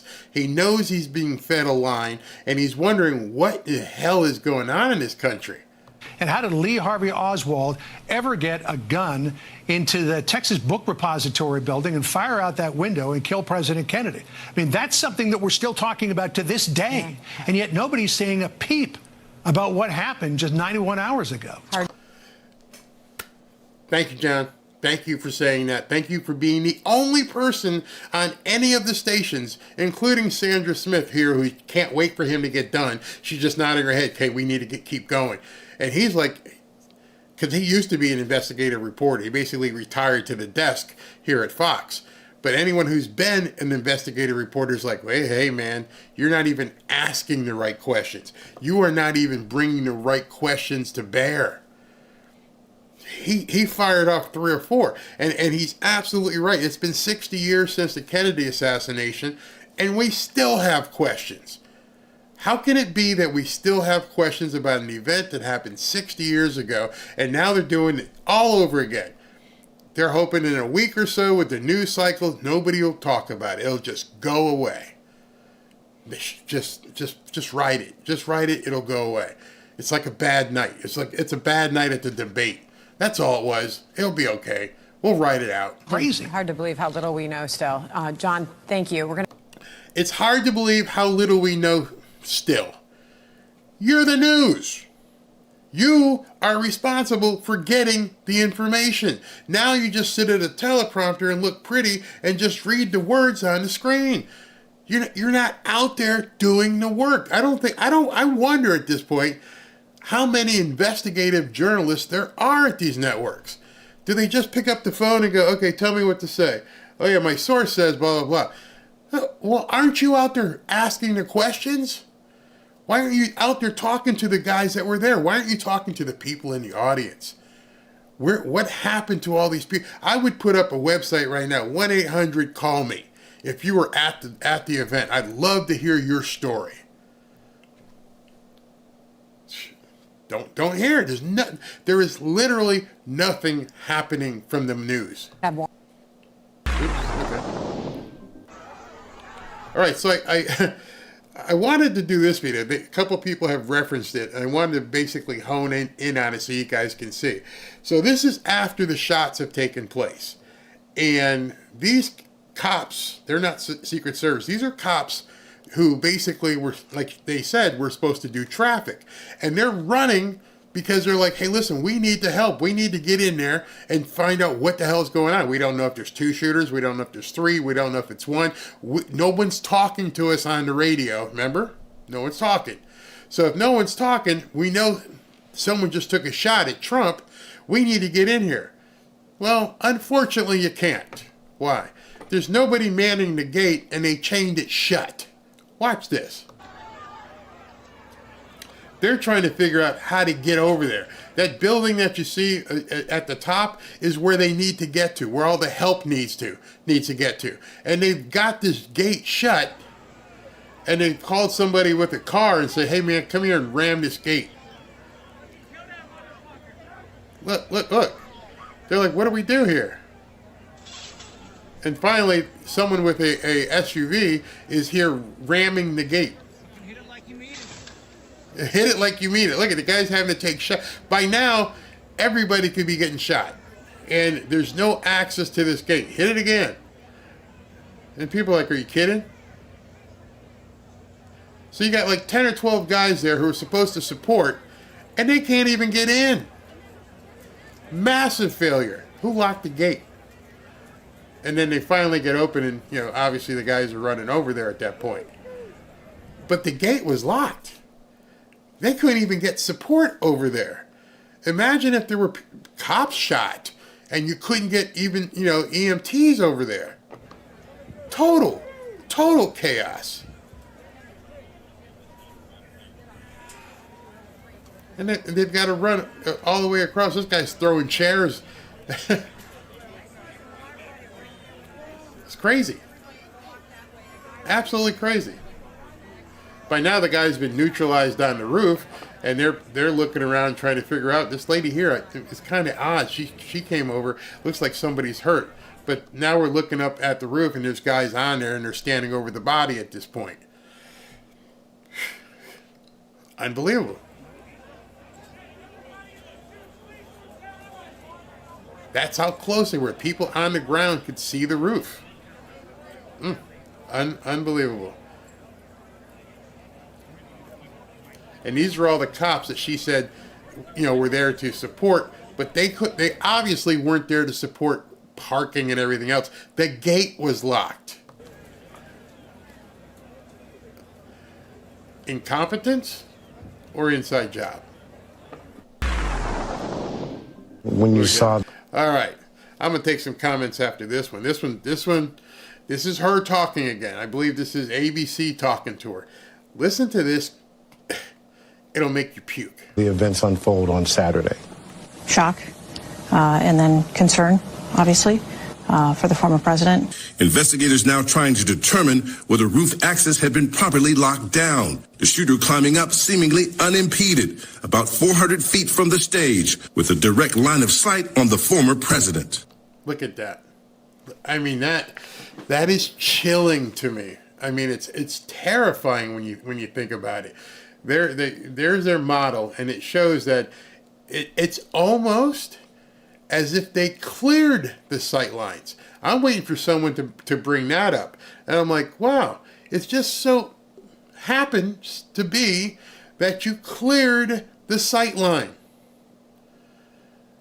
Those stanchions, that barricade to keep people away from the front of the stage. I don't know if there's a uniform number that they normally put it back, but I just find it quite convenient that there is nothing in front of him at this point. Nothing. You can see it yourself. Absolutely nothing. Should that roof have been secure, period? That building in particular has a sloped roof at its highest point. And so, there's a safety factor that would be... You hear that? It has a safety factor because it's got a sloped roof. What? Everybody laughed at her at that point. Considered there that we wouldn't want to put somebody up on a sloped roof. And so, the decision was made to secure the building from inside. So I wonder if Joe Biden knows that this woman runs his security. And Joe, you just heard her say, hey, listen, I don't like putting people on sloped roofs. I can tell you, I haven't seen Joe Biden's house in Rehoboth, Delaware. Never been there. Don't know what it looks like. But I do know it's in Delaware. It's up north. I'm pretty sure there's a sloped roof. And I'm pretty sure there's guys manning that area. So just by saying that, she became a joke on Twitter. There were so many memes out there. Just more, and they were so funny. There was one meme where there was a cow on top of a stable, and the cow was on a sloped roof, and said, oh, Secret Service can't get in there. It's on a sloped roof. People were making fun of her for saying that. She actually went on a news network and said that. She is not remorseful. No, she's not remorseful. She does look a little scared. Like she knows her world's about to come crashing down on her, as it should. Only a woman. I'm not going to be sexist and say that. Only a woman would say that. Hey, can you get up? No, it's a sloped roof. I can't. Unbelievable. Joe went and talked to the spooks and caught the sea. That's the idea behind it. Yep, your roof is sloped. I don't know. Think about that. Wherever you are living right now, especially if you're living up north, if you happen to have an A-frame, you're pretty much safe to do whatever you want because most police agencies aren't going to get up on your roof.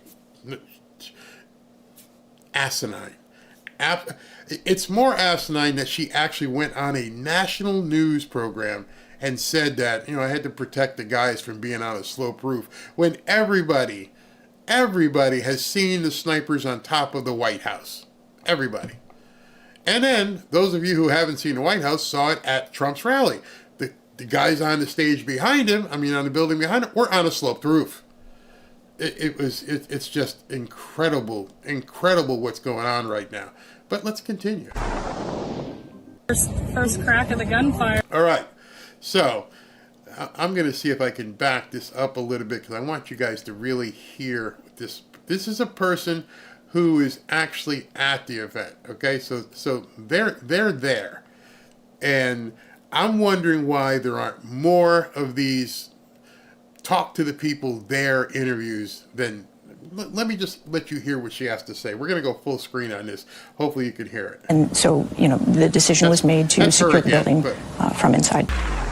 Here we go.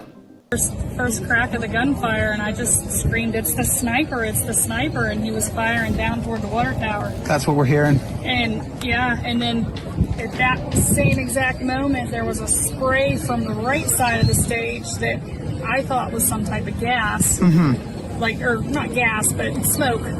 Sure. Blind up front. So that spray that she's talking about was one of the bullets hit the hydraulic fluid of one of the cranes, and that stuff started spraying all over the place.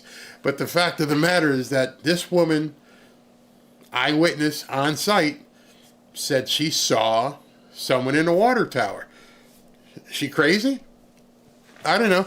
That's up for you guys to figure out. That's up for the investigators to figure out and talk to these people. Are you sure you saw someone in a water tower? Yeah, I saw someone in a water tower. No, you saw him on the roof. No, I saw him in the water tower. I live here. I know what to look for. Nobody's asking these people these questions. He said he heard it was gunfire, hydraulic on the track. So the gunfire was coming toward the stage. Wow. And then a few minutes later, there was a couple more shots down the hill, and that's when they started flooding and pushing everybody out. Okay, I wanted to pause that, and I left that in there, that segue. That was from the New York Post. That wasn't just some people on Twitter basically talking to somebody. And she said, I heard a couple more shots down the hill. Her words. Anybody talking to these people? What do you mean, more shots down the hill? What hill? Shot to the left. He killed a gentleman in the water tower here. Now, when I called my husband at home, who's watching TV, he said, I thought Trump hurt his ear when he went to the ground. But he said, no, on TV they showed before Trump hit the ground, the ear was bleeding. So that sharpshooter went across, Trump turned his head, his ear must have been nipped, and it killed somebody in the stands over to the left. Could you see anyone injured besides the blood on the former president? All I saw was the gentleman from Beaver County who spoke earlier in the day, who was running for the State House Representative, Elmore. I know his name. He had a white shirt on, and I saw him come from that left stands where the people were mostly shot. I think there were several. They sent 3 medevacs left here. Blood. 3 medevacs left here.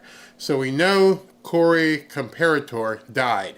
I'm not sure if they got him out. And we know that 2 other people basically were taken out as well. So maybe those are the 3 people who she saw get medevaced out. Was down the right side of his. He wasn't shot, but you could see that he was next to somebody who must have been bleeding profusely because he either helped them and rubbed against them or tried to get them help or something.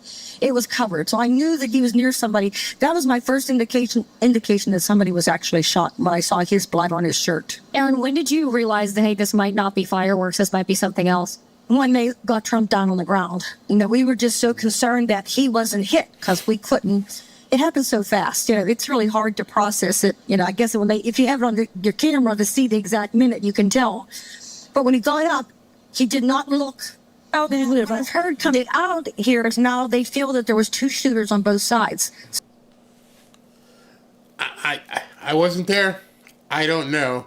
But I'm wondering why there aren't more of these people, why their stories aren't being talked about. I understand in a moment of shock and you're hearing different things you may not know.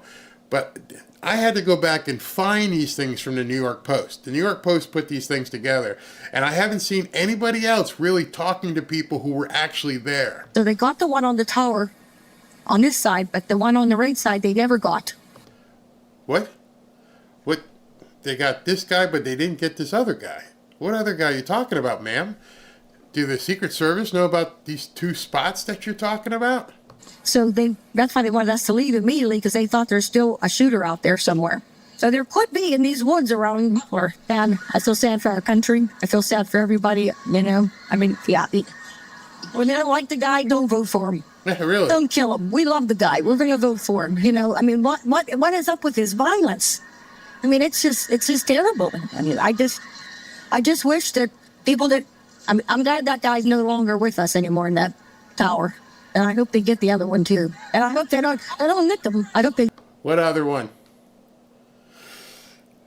Nobody wants to talk about the possibility of 1 or 2 more shooters. There's a lot of stuff out there on Twitter where people are doing diagrams and they're doing bullet paths and everything else. And they're showing the possibility of additional. I don't know. I am not a forensics expert, but what I do know is if people were saying they think they saw something, muzzle flash, anything. Oh, by the way, do you remember them saying that the rifle was muzzled? I forgot about that.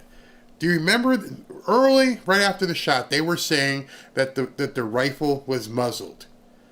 And then those of you who watched it live, you heard the pop, pop, pop. You didn't hear bang, bang, bang. He's only 150 yards away. So you're telling me a 20-year-old kid who's a loner with no social media, with no ID, had a rifle that was muzzled, silenced, and had bombs in his car, and he acted alone. Okay. Get him. He's down. Thomas. All right. This is interesting. This is from Fox News Digital. Only time I've seen this. I don't know if it's been scrubbed. I downloaded it. This is one of his classmates. And what this guy right now describes is completely different. I mean, not even in the same zip code different than what we've been hearing on news. Listen how he describes him, because we were told, A, he had no social media and they basically had no friends and yada yada, lone wolf guy. Listen to this. Was a quiet kid unless there's something that he was passionate about, politics being one of them. He just did not like politicians, especially with the choices that we've had. He did not like our politicians. It was especially during 2016. It was Bernie Sanders, Hillary Clinton, all of them. He showed that he disliked all of them. Did not like any of them. So What's that tell you? If you don't like any politicians, what's that tell you? Okay. I brought up the fact that I'm Hispanic and, I'm for Trump. And he said, well, you're Hispanic, so shouldn't you hate Trump? And I was like, no, he's great. I mean, he's a great president. And he called me stupid, or insinuated that I was stupid. He's like, well, that's kind of stupid. If he was a know-it-all. So, once again, if he was passionate about something, he would just talk, and acted like he knew everything, especially politics related. And so he was deeply knowledgeable, or at least he liked talking politics. Have you heard that from anybody? Have you heard that he didn't like Trump? Have you heard that he was very politically tuned all the way back to 2016? So 2016, just so you guys know, this is what's really weird to me. 2016 is 8 years ago, which means this kid was 12. He's 20 years old. 8 years ago, he was 12. My math is right? Yeah, 12. So he's talking about then not liking certain candidates, and he really doesn't like Trump. He would say it in a tone that was like, I'm better than you, in a type of way. And, you know, meanwhile, it's like, dude, we're in the same classes. You know what I mean? We're talking about the same stuff here. And whenever it comes to politics, I mean, at the end of the day, I can agree, you can disagree, I can disagree. We're not even about to vote in that. Like, at that point, it doesn't matter. At that point, it's, you know what I mean, we're just starting to figure out who we like and all. But, yeah, he was real smug and arrogant whenever he was talking. And haven't met many smug, arrogant loners. Most arrogant and smug people aren't the ones who are loners. Loners are usually timid. That was his way to try to make friends or be funny. I don't know, but it got under my skin a lot. So his friend group. Stop right there. His friend group. You know the loner that they've told you this guy is? His friend group. He had friends. He wasn't a loner. Not whatsoever. Another lie. They were known for being, like I said, like just out there, a little bit more recluse. Some of them didn't even show up to school. Some of them went home school. Some of them, I think one of them went to like a private school. They were definitely the type, and they did make threats to shoot up our school. Wait. All right, so I don't know how many of you are in the chat right now, but have you heard anything about this guy making threats to shoot up the school? I watched this and my jaw dropped. I'm like, wait. Has nobody seen this? This was on Fox Digital, but it never made it to Fox News. Somebody went out with a microphone and started talking to people in the neighborhood. Hey, do you know this guy? You know this dude? Yeah, he used to make threats about shooting up the school. What? Wait. Stop the presses? Flashing lights? This is nothing like the guy they have been talking about on television. Oh, he's a 20-year-old loner. He's kept to himself. Nobody really knew him. Do you realize you already have an interview sitting here in your database? I didn't hack anything. I just went to let me just check around and see what's out there. Oh, shit. Excuse my language. Here's a guy who's talking about this dude wanted and made threats.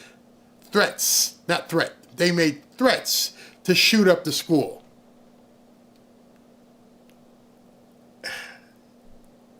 You guys hear it? No. Nope, I hear it. All right, let's continue. And that year, I believe it was our freshman year, because I had left our freshman year. Before I had left, you know, everyone going through Snapchat, everybody's texting, everybody, you know, saying this, that, and the third. Everybody was saying it. I'm sorry. Snapchat? Snapchat is a social network. He had no social media. There's no information about him having any social media. Did the FBI not talk to this guy? Snapchat is a social media platform. A lot of kids use it. And everything we've been told in the news that there's no social media footprint. We're going to find out. Here's my prediction. We're going to find out that this guy was on the FBI radar. We're going to find out that they knew that at one point he had talked about shooting up a school. It hasn't come out yet. And people are going to be, you know, it's going to be drip, drip, drip. Oh, yeah, we found his social media. Oh, drip, drip, drip. Yeah, at one point he wanted to shoot up a school. Oh, drip, drip, drip. He hated Trump. Oh, but he's a registered Republican. Why? Because in Pennsylvania, you can register as one, not be another. And also, it's a fantastic cover if you show up at an event surrounded by Republicans. But here we go. Thomas who made a threat, and it was that friend group. Everyone was mainly blaming the friend group, but a name that kept coming up was Thomas. And he never did anything, you know what I mean? He left school for a couple of days. It wasn't anything like a suspension or anything. It was just a couple of days, you know. He was not severely bullied. Almost nobody knew. So Rena says he can't even look into the camera. I'm not sure what you're saying, but if you're implying that he's lying, I can't buy that. Why? Because it's going to be very easy to find out if this guy is full of it. You're going to find out whether or not this guy threatened to shoot up a school. It's going to be very easy to dig into Snapchat if they haven't scrubbed everything on one side, but on the back side, all his profile information is going to be on Snapchat. And lastly, this kid's not a professional. Someone's talking to him that he doesn't know, and what do you expect him to be, a polished person who's giving testimony or something as an expert witness? Hey, tell me about your friend Thomas. Well, he was a kind of a weird kid. Yeah, of course he's going to look away. He's a kid. So I wouldn't put any credence into, him looking away. I mean, it doesn't mean anything. So, for somebody who got severely bullied, I'm not going to name names, but I could name you a few students that were severely bullied, and I remember their names. He's not one of them. The signs were there, and somebody definitely had to go down. Okay, so I'm looking at some people in the chat here, and they're like, oh, he's lying. I'm like, how can you tell he's lying? Even if he's lying, let me give you the benefit of a doubt. He's lying. Okay. Has nobody want to check this out? Does nobody want to go say, hey, listen, this guy who's happened to look directly in the camera right now, and what he just said, the signs were there. Wouldn't you want to talk to him? Why would you just assume somebody's lying? Come on, man. Be bigger than that. At this point, you got to start digging. Somebody, whether he was talking to somebody or somebody either just didn't realize and just overlooked it, somebody should have known, because he was not a loner. And both of his parents being counselors, how do you not see that warning sign or something? Anybody who knew him should have seen something, should have known something was up. And I know it's kind of easy to hide, but people are going to get their affairs in order before they do something this bold and this drastic, and nobody saw it. And why? Yeah. All right, so I don't understand why people question him but don't question this. I'm not saying, nor would I say, believe him. I don't know him, don't know who he is, don't know what he knows. But that's what an investigation is supposed to do. The investigation is, hey, listen, I should go check this out. Let me just dig. John here, his neighbor or his friend, said this, this, and this. He gave me a couple different things I should, if I'm a reporter or I'm a cop or whatever, I need to run down, because it doesn't jive to what I'm being told. By the way, who told the cops or the Secret Service that this kid was a loner? Who? They haven't said anything. They haven't put anybody on screen and said, oh yeah, Tom was a loner. Tom didn't do anything. Nobody knew what he was talking about. All I'm saying is people need to be digging. They tried to kill Donald Trump. Somebody tried to kill Donald Trump. And if you're going to swallow the story and just take it upon yourself to say it was just this kid and he was just twisted and that's all there is to it. With everything you now know, if that's what you're saying, I can't help you. I'm asking you to use your brain. Is it scary? Yeah, hell, it's really scary. I understand why this thing is something that could terrify people. Because once they peel back the onion layers and start seeing what's going on or what could be going on, here's why it lends credibility to this kid, is because we know the Secret Service director is lying. If she was completely credible, if she didn't wait and went the first time the House or Senate called her in and just showed up, if Mayorkas just showed up, if everybody said, let's dig in and figure out what's going on here, then people wouldn't be like giving side eye. But she's lying, and she's been caught in lies, which makes you say, what else is she lying about? What else are they not telling us? That's all I'm saying. I'm not putting any conspiracy theory together. I'm just saying there's information that none of us know that is purposely being hidden from us. And did you know yesterday that they knew that the guy was a threat for 10 minutes and let Trump go on stage, or you just find that out tonight? Did you know that the Iranians were looking to kill Trump 2 weeks ago? Did you know that, or did you just find that out? I don't need to be spoon-fed. Just give us the information. You definitely give Trump the information. You want to give us everything else. If you want to go on a stage every single night and say this guy is a threat to democracy, he wants to be a dictator on day one, tell us the other stuff. Tell us that you're investigating a threat with Iranians. But you won't do that. You won't do that at all. Went down our street, it was out of the blue, about a month and a half ago. What was he doing? Just, did he have headphones? No, he was just walking with his head down like this. And it's a neighbor. At one point, and I was working my yard, and at one point, he turned his head, and he kept his head down. He always had his head down. Interesting. So I was just showing Tucker. All right, so now we're going to get into the final phase of this. Trump's not speaking. He's just at the rally. And Dan Bongino, who many of you know, used to be a former Secret Service agent, and he's going to be talking about a couple of the things that he's noticed with all of this stuff. So let's listen to what he has to say. Some material from an unimpeachable source, let's just say, on the matter.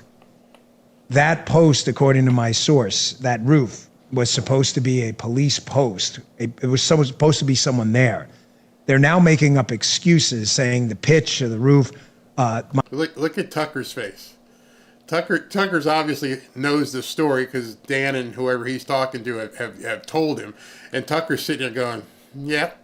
My source says to me no one knows why the post didn't show up. But so that's a nonsense story they're putting out in the media. And I was also told that the Secret Service director has been given instructions from the administration and the DHS secretary. If you want to keep your job, you'll keep your mouth shut about this. I'm going to believe Dan. All right. So if Dan, who has been in the Secret Service and surely has contacts in the Secret Service, says that people have told him she's been ordered to shut up, I'm going to believe him. And he's sitting right there with Tucker Carlson and Donald Trump Jr., who I'm sure has the same information that Bongino has at this point. I'm not putting that out there, but if you get those site post logs and those police instructions and there was a post on there and they didn't show up and no one checked, someone could have got your dad killed with it. So he just dropped something. Has anybody looked at that? The site post logs. Has anybody looked at the logs to find out what happened? Nope, she hasn't said anything. She just said it was, too slope. In millimeters. A high-level source reached out to me last night and said to me that the rooftop that the shooter engaged from, as I told you last night during the Tucker Carlson special and then on Don Jr.'s show, was actually supposed to be posted by a local police department or non-Secret Service counter sniper team. So we're clear on the facts. There were 2 counter sniper teams from the Secret Service, 2. Those 2 were assigned to the scene. That rooftop was obviously deemed a threat. It was a line of sight issue. So because they didn't have the assets, and I'll get to why in a few minutes, it involves Dr. Jill Biden, who has an extremely low threat level relative to Donald Trump. This is the breaking news. For some reason, that local police department, this is not about Monday morning quarterbacking, folks. Again, this is not a football game. These are people's lives. For some reason, that local tactical counter sniper team didn't make it to the roof. What I'm hearing from sources is that tactical team positioned it through a second floor window, which cedes the high ground. Now, I wish I wasn't breaking this on my show. Heads are going to roll. Heads are definitely going to roll. In my estimation, they knew they had problems, and I'm not going to go as far as say I know that they intentionally tried to put a hit on this guy. But I will go as far as say they knew 10 to 20 minutes in advance that this kid was up there, and they let Trump get on stage. At that point, as I say, it's either incompetence or it was inside job. It was intentional. More and more information is coming out by the day, maybe even while we've been talking here, that shows that this stuff is looking really squirrely. The fact that nobody is comfortable talking to the media because they're such insider hacks, they're afraid they're all going to be exposed and they all have to come to me, candidly, folks, is a travesty. But think about what I just told you. For a second, everybody take a pause and a timeout. Think about the multiple security failures here and the lying. There was supposed to be a tactical CS team on that roof. They didn't make it to the roof. They chose a second floor window instead, which cedes the high ground, obviously, and nobody noticed? Nobody noticed that post, that CS post was unmanned? All right, so somebody in the comments just put up here, as you guys can see it. Nobody had any idea? The police commissioner stated that local police were only traffic control and were not allowed on the grounds to cover. He's not talking about local police. He's talking about a CS team. CS meaning counter sniper team. That's a little bit different than, Barney Fife. This is a counter sniper team that was supposed to be up on the roof. So there's a little bit of differentiation there. And you have to understand that a counter sniper team wouldn't be something that probably a commissioner would know about. He would know about the basic detail that was going to be directing traffic and things of that nature, but he probably didn't know about a CS team. He's talking about a counter sniper team. Big difference. I'm going to let Dan keep going. Now, this explains a lot. I gotta control the expletives. The bullshit the bullshit you're hearing coming out of Secret Service headquarters. Now does it make sense? Did you see a few days ago, and by the way, they're watching right now, make no mistake. Did you see a few days ago, I don't know, about 3-4 days ago? He ain't lying. That's why I'm being careful too. I'm playing it. That's why I went to a separate screen, so I'm not commenting, so the people above can't say, well, Barry was talking conspiratorial. I'm just going to let Dan talk. I'm going to let him talk and say it. I'm not even going to critique what he's saying, but listen. The Secret Service came out with a statement through this PR flack, Guglielmi and others, and these guys should all resign immediately. And did you hear what they said? They did it kind of in a winky nod, sleazy kind of way, where they tried to pawn this off on the local. The local CS team never made it to the roof, counter sniper team. So when the Secret Service got massive backlash for appearing to pawn this off on the locals, even though what they were saying was true, even though it was the Secret Service's responsibility to check that the post was manned, the Secret Service then dialed the story back and said, oh, we're not trying to blame the locals. This is our responsibility. And then when they got backlash for saying, okay, well, if it's your responsibility, why was there no one on the freaking roof? Why was there no one there? What did the Secret Service director say? She came out with this ludicrous absurdity that, I don't know, man, the slope of the roof, we shouldn't be up there. It's like an OSHA violation or something. What, bro? What did you... Oh my God. Everybody I know who's involved in law enforcement, I've got buddies. There's a guy I used to work with long time ago. Everybody's like, this is so absurd. I can't even comment. You actually said people didn't want to be on a sloped roof? Did you really say that? Are you going to insult the intelligence of law enforcement officers across the country in addition to the general public? Is that what you want to say? And you expect everyone to go, yeah, it's fine. Yeah, she said that. It's true. Government said it. Government daddy. Government harder. But let me tell you an OSHA violation. There are things in the motorcade and other security mechanisms we use, I'm sure probably aren't safe to be around. You think I sat there and went, OSHA, can we get a ticket on this item here? You do your job. You do your job and you keep the president alive. That excuse about the slope of the roof is another lie. Are you getting now what's going on? The Secret Service is lying so much and so often to try to cover up this total Charlie Foxtrot, if you know what that means, you military guys out there. They're lying so much that they're forgetting their lies. And they're not savvy enough, like a Jen Psaki, to lie effectively. There was supposed to be a local post. They never showed up, and no one from the Secret Service checked. They never showed up on that roof. Nobody checked. It also explains the possible hesitation by the other CS teams when this guy was encountered on the roof.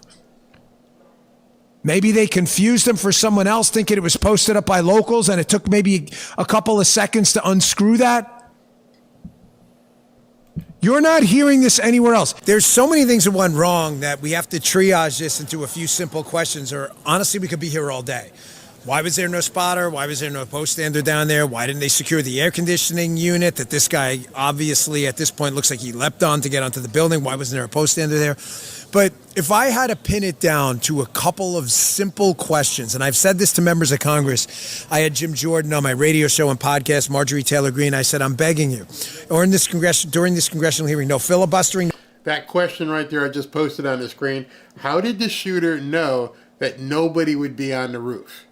He didn't look anxious.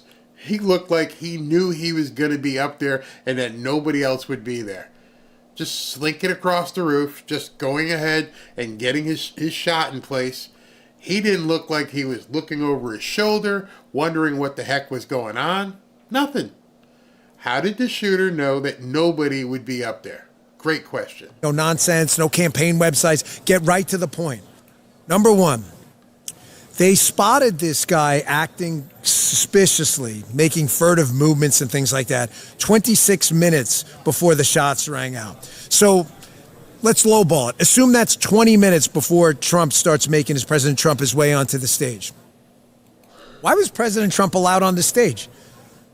I mean, as a former Secret Service agent, I've got an active open threat I can't locate. So they knew about it 20 minutes before. Apparently, from what I'm hearing from sources, he had disappeared in and out of these buildings, so they couldn't find him. Okay, assume threats happen, right? I mean, even the best security plans, you can get threats at times. I've been with them. I mean, I had a guy in a hotel room one time in Indonesia acting funny, and I said, you're going to have to delay the president landing. We found what it was, and then he landed on time. It was no problem. Why was he allowed to walk on stage? That is the only question that needs to be answered at this point by somebody. Forget all the other failures. For every other thing that happened wrong. The one question was, if there was doubt, this much doubt, if there was doubt that there was a threat, which was confirmed, why did you even let him get on the stage? All the other stuff, loner, walking a mile, bombs in the car. If you knew there was a threat imminent and you couldn't locate this guy, or you did see him on the roof, either way, why was Trump allowed to walk up those stairs and begin his presentation? Whose call was it to say, let's cut it? We're not ready for you. There's something we got to figure out here. In fact, not only are we going to cut you from going, we're going to take you out of here. We don't know what's going on. But what we've heard is that this guy's up there with a long gun. He's got a sniper position. And we can't have you anywhere around here. Not only did they not do that, they're like, hey, go ahead, man. Go ahead and give a speech. Go ahead and give your presentation. Go ahead. We're fine. That's the only question that needs to be answered by the Secret Service at this point. The rest, she can come up with every lie she wants to, as ludicrous as they may sound. Why did you let that man get on the stage? It's your call. It's your responsibility at that point. She hasn't answered that question. I mean, you don't need to be a former Secret Service agent like me to say, wait, so you knew there was a threat there for 26 minutes and you still let him walk on stage anyway and get shot? I don't understand. Like, why not just delay the speech? I mean, Joe Biden's late on speeches all the time. The networks will wait. You couldn't wait 5-10 minutes? We have a holding room at every single site. The holding room, you know why it's called the holding room? This is very scientific. Because we hold you there if something goes bad. Right. That's literally why it's called the holding room. Why wasn't it used? That's question one. Why was he even on stage? I don't even need to hear question 2 and 3. Until she can answer that question, because you knew there was a threat. You obviously knew there was a threat. There was no question that there was a threat. And you let the man walk on stage. The second question. The failed Secret Service director, Kim Cheadle, who has been an abomination for this agency right now, just put out today, I was just talking to Mike Davis, I think you saw, as one of the great commentators, love Mike. And Mike's asking some of the same questions you are, because no one can fathom the stupidity here. Kim Cheadle put out a statement that we didn't have a counter-sniper team on that roof because of the slope of the roof. Well, the shooter didn't seem to have any problem with the slope of the roof. Even accepting that the idiocracy of that story, how stupid it is. Why then did you allow him a clean line of sight? I'll give you a quick story I told on my radio show today. You can't mitigate everything. They could have got someone on that roof and they didn't. But say they really couldn't have. It's unstable or whatever. Okay, fine. Accepting this ridiculous story. I did a site once at Hofstra University for Hillary Clinton when she was the first lady. There was a really troubling line of sight issue. We were short on assets. There was a dorm building looking in through the window. Someone could have popped the shot off. We didn't have an asset to get up there. So you know what I did? I had them go to a hardware store. And you know the fake snow? I said, I want you to fake snow spray paint all of those windows. So at least the shooter can't see. Wow. It would be a random shot. We don't want it. But at least you're not going to be able to rangefinder. Wow. They couldn't even put a campaign banner and block the line of sight for the guy with the biggest footprint in the world. So again, why didn't they block the line of sight? And second, why was he on the X anyway? The X is what we call in the Secret Service where the protectee is standing. If you're in a limo and a limo gets hit, the golden rule is you get him off the X. Right. Why was he even on the X? Cover, evacuate, or don't even bring him to the stage. There is no excuse for this. There should be mass resignations. People should be criminally investigated for what happened here. So can the FBI actually investigate this? Do you trust them to do that? No, do I trust the FBI then? Wait.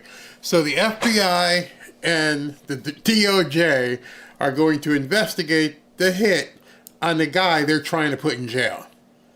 Just think about that.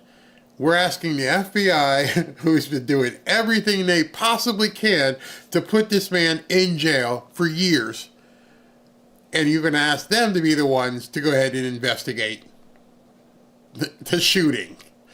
Whew. We're in deep, crazy land at this point. That's like asking an alcoholic if you trust Jose Cuervo. Like, no, I absolutely don't. I want to say I hope they prove me wrong. I'm also a realist, and I realize the FBI has some decent people. I worked with them. The management right now is an abomination, and what I'm afraid of. I forgot to mention that. Thank you for bringing that up. If you look on the screen, it said, did you guys see the stock trades for the weekend? People knew and traded early before Monday hit. So what this gentleman is talking about is that there's a way you can buy stock. And I'm not trying to be like elementary because some of you guys already know. You can buy stock hoping it's going to go up in value, or you can do what's called shorting a stock, where you're hoping that the stock falls in value. So you win either way. If you want to go ahead and I think the stock is going to really take off, I'm going to buy it at 50 and hope that it goes to 60. Or I'm going to buy it and risk some money. I'm going to buy it at 40. I'm going to buy it lower because I think it's going to crap the bed.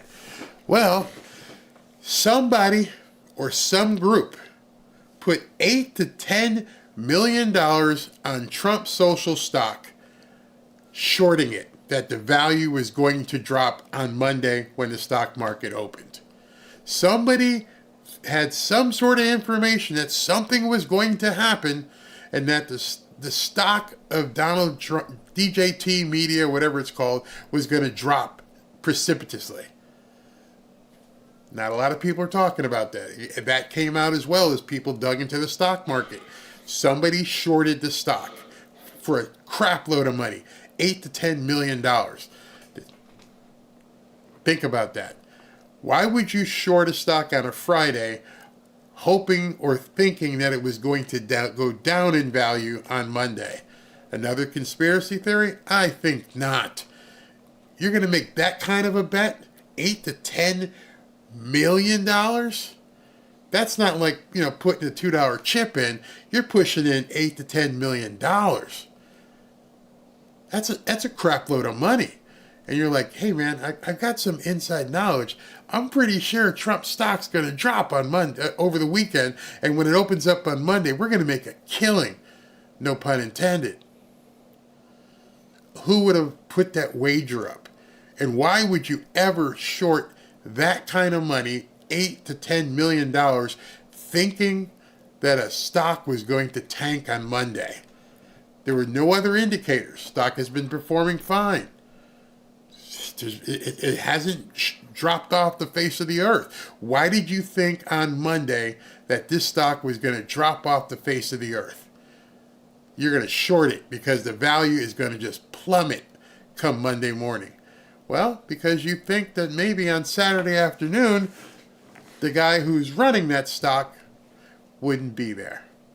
Is even if you get a bunch of good rank and file investigators who find out something serious, I don't know what that is or could be. I don't put out stuff I can't back up. That I don't trust Christopher Wray to tell people the truth. I just don't. I mean, if the guy had a Moms for Liberty hat on, then yeah, you'd get. Believe me, they'd have every story right now. The guy's parents would be in the gulag. But no, I don't. I hope they prove me wrong. However, I don't say things I can't back up, and until they, I see some evidence that they're hiding stuff, I'll reserve opinion. But their track record, I mean, can we just be honest, is from horrible to atrocious. And I know you don't say things you can't back up, but in this scenario, based on what you know, do you feel like there's something going on here that, we've heard speculation that this was an inside job, that, there were other people involved? Listen, So now this is where he's got to be careful as well. Nobody wants to be the person to go out there and point the finger. Nobody. Opinions are like the holes, right? Everybody's got one. Until I can back it up, I don't even want to speculate. But I will say it is an oddity. I mean, that's... I guess saying it's an oddity is an opinion, but it's opinion based on fact. He has no social media profile now in 2024. 20-year-old? I mean, wouldn't you think that was weird? Like, you didn't. I think the neighbors would be like, "Oh, this guy's strange. He doesn't have a social media profile." So I find that odd. But again, I doubt inside jobs because there are so many people that have to be read in on that plan. And it's just there's always a leaker. I would love to talk to him in person. Not on a stage. I mean, that's a very hard question to ask in public. To basically, at that point, you're saying that the director of Secret Service was involved in a plot to take Trump out. But she's got to answer, and Mayorkas has got to answer. There's a lot of questions here that don't make any sense. And if it was me and I was her, I would immediately get out there. I want to shut this conjecture down. I don't want anyone to feel like we're hiding anything. But they did just the opposite. They did just the opposite. Why? I can't answer that. But I don't discount anything. Listen, after Spygate and... Boom. I can't say, but at this point in 2024, with what we've seen, I mean, if you think back since like 2016, all this... Go back to 2016 and look at all the conspiracy theories that have come true since then. Everything that they threw against this guy. You remember the PP tape and the Russian hookers? You remember all this stuff? They wouldn't even let us talk about it. You weren't allowed to talk about it. Remember Hunter's laptop? Remember 51 intelligence officers said, "Oh, it's just disinformation." And then you weren't even allowed to talk about it. Twitter took down a New York Post. You're not even allowed to discuss it. And then it's true. How many things have, and I won't even get into the jabs and all that stuff. How many things in the last 8 years have you been told that have come to, and basically we're told, don't even discuss it. Not only are we going to discount what you think, we are not even going to allow you to discuss it. If you discuss it, we're going to shut you down. My wife's Twitter account, from the old regime got shut down. Luckily, I had a few backups. Just shut down. Hundreds and hundreds of people I personally know got evaporated. Just went into the ether. Don't even want you guys talking about this. I had a huge Trump Facebook page. Went to log on one morning and Facebook told me, get bent. Took the page, everything. Gone. You can't come back here anymore. It's one thing to tell us that we're wrong. It's another thing to tell us you're not even allowed to discuss it. And we're going to make sure that nobody you know, no conversation can take place. We're going to shut you down. All of that has happened since 2016. So right now, can you discount anything? Like he said, no, you can't. Collusion. It'd be irresponsible for me to do the opposite too and go, oh, no, that didn't happen. Right. But what evidence do you have it didn't happen? I don't. So, we'll see. But I mean, that's exactly it. At this point, you have to wonder. Can't say it because they're waiting to lop your head off. If I came out and said right now that it was X, Y, and Z, I would probably be canceled. But I'm just saying, do the research, ask the questions, find out what the hell's going on. All right, so here, this is when I realized this had reached critical mass. When the biggest podcaster in the world decides to get on the air, and he hasn't been doing that, and he says, well, you're going to hear what he says. Trump one is just so nuts, too. Like, if he turns his head at the last second and the bullet grazes his ears, if he didn't, it hits the back of his head, and he's dead, and then we fall into chaos, and who knows what happens. Big chaos. And then people think that the Biden administration had Trump killed, and then there's these questions, like, how the does this 20-year-old kid climb on that roof 150 yards away and no one sees him? Well, got to answer these questions, man. You got to come clean because people now, and this guy, I could only imagine having the audience of a Joe Rogan. None of us have his audience. And so he's out there right now telling tens of millions of people, hey, man, there's something that doesn't add up here. Not saying one way or the other definitively, just saying, ask these questions. One guy was pointing at him the whole time. Yes. He's like pointing to, he's right there. And they're yelling, he's got a gun. There's a guy in the prone position on a roof 150 yards away from the former president. The whole thing's nuts. The whole thing stinks of either incompetence or a design or we're in the Matrix. I didn't even think of that third thing. Yeah, I said we're either one of two. I said incompetence or, like he said, design intentional. The third thing is, we are all into the Matrix, but we're not because some of you guys have taken the red pill. I've taken the red pill, and I know Joe has taken the red pill. This is a fake movie.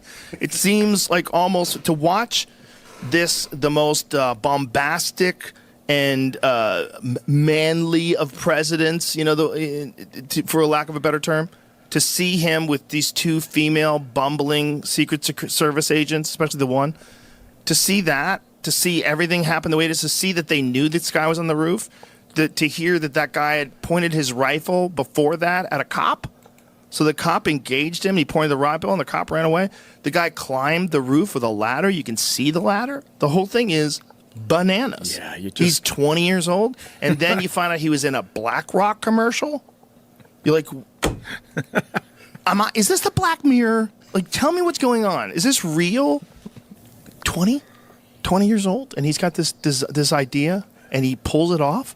He actually gets a shot off and nicks him, and then they kill him. Like, you're seeing this 20-year-old kid, his life is over. Like, somehow or another, he talked himself into trying to assassinate the president as a lone gunman in Pennsylvania, got on top of a roof, either through sheer incompetence or for some other reason. He actually gets a shot off, and the president... It's incredulous. That's what they're asking you to believe. Your intelligence is going, this doesn't look right. This doesn't smell right. I can't wrap my arms around it, but something's wrong here. And you're asking the entire country just to believe that this yokel local kid, 20 years old, loner, just walked up, put a ladder up, jumped down a roof, and took a direct shot in a complete sniper kill shot at the former president. And they're saying that's what happened. Come on, man. You got to give me more information today. I'm not convicting anybody. I'm not saying that this person or that person was involved, but you can't blow smoke in my, you know where. Just moves his head at the right time. Like, the whole thing is, if it was in a movie, look at that shot. Look at that shot. If Trump doesn't turn his head and look, I mean, boom, it's going through his back of his head or it hits his ear. Definitely divine intervention. Be like, shut up. That'll make you believe in God. That's like God's up there when he's going like, I don't want to talk to this guy yet. He's a lot. Yeah. I don't want him up here yet. I don't want him. I'm the greatest angel. Or maybe he wants him here to expose how crazy our political system really is. Ooh. Joe, you went there, huh? Remember the first thing I showed you tonight, those of you guys who have been here since the beginning, and I showed you what Trump put out there and what he said. I am going to obliterate the deep state. Because the only way we find out how coordinated everything is, whether you're a Trump fan or not, even if you hate Trump, put that aside for a second, and just look at how much coordination there is in the media to go after him. And it exposes like this thing where you have to step back. If you don't realize that tonight, do me a favor. If you're leaving here and you're going to go watch the rest of the RNC tonight, or if you got it on tape delay, either way, well, actually you'd have to be kind of live. And you sit there and watch Fox's coverage. And as you're watching Fox's coverage, you're like, okay, I understand what they're saying. And then you turn on MSNBC or CNN, it's like we're watching different stuff. It's completely different. I mean, I watched them yesterday give the woman whose son died with the fentanyl poisoning, they just basically laughed at her. I mean, seriously, they just laughed at, oh no, crime, and then they tell their audience, oh, crime is down, she's lying, this entire evening was wrong, everybody knows that crime stats are down. And I'm thinking to myself, is your audience really that stupid? Do they not know that the FBI told people to stop reporting major crimes in certain big cities? Do you not? And I hear them talking, I'm like, their audience must be that stupid. Obviously, they voted for Dementia Joe. And we've heard many of them say, hey, if he's on life support, we're still voting for him. They don't care. So many of these people don't care. As long as it's not Trump, they could care less. They have no minds whatsoever. Wait a minute. Hold on a second. What's really going on? Like, whether you hate that guy or not, hate him. Think he's a crook. Hate him. Think he's a liar. Hate him. Don't you think it's weird that they're all in lockstep with the way they talk about him, even with things that aren't true? Like, especially like the Russia collusion hoax that they all talked about for years and years. I thought it was real. I thought, like, he colluded with Russia. Now, imagine that. This guy, #1 podcaster in the world, and he was talked into it. And he's an intelligent guy. So you imagine down that food chain, how many people bought into that? And that was like the crazy thing about him winning the presidency. Oh my God, he worked with Russia. Maybe Russia has something on him. You kept hearing about it, right? That was just, and they went through that for years and years. And then you start going, okay, what else is coordinated where everybody is saying, like, how about the Nord Stream pipeline? You know, Seymour Hersh says, we blew it up. Like, esteemed journalist is like, no matter what they say, I am telling you, this was our doing. We blew this up. This wasn't some other country. This wasn't Russia. They wouldn't blow up their own pipeline. Nope. We blew it up.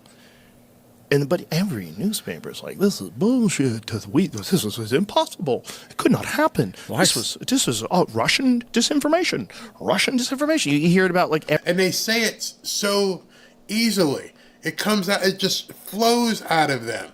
And you know who they are. You know the Joy Reids, the Rachel Maddows, the Jake Tappers, the Joe Scarborough. They can look right into a camera with no equivocation, look at you and lie.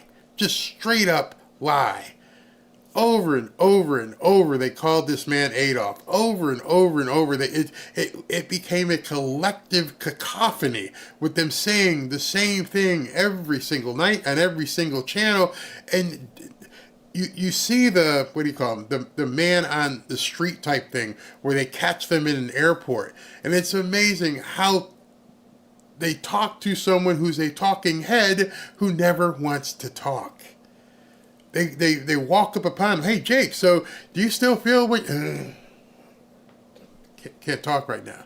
Hey, Christian Welker. Hey, why did you say that the Saturday night assassination attempt was just some popping noises? I can't talk to you. I can't. Why not?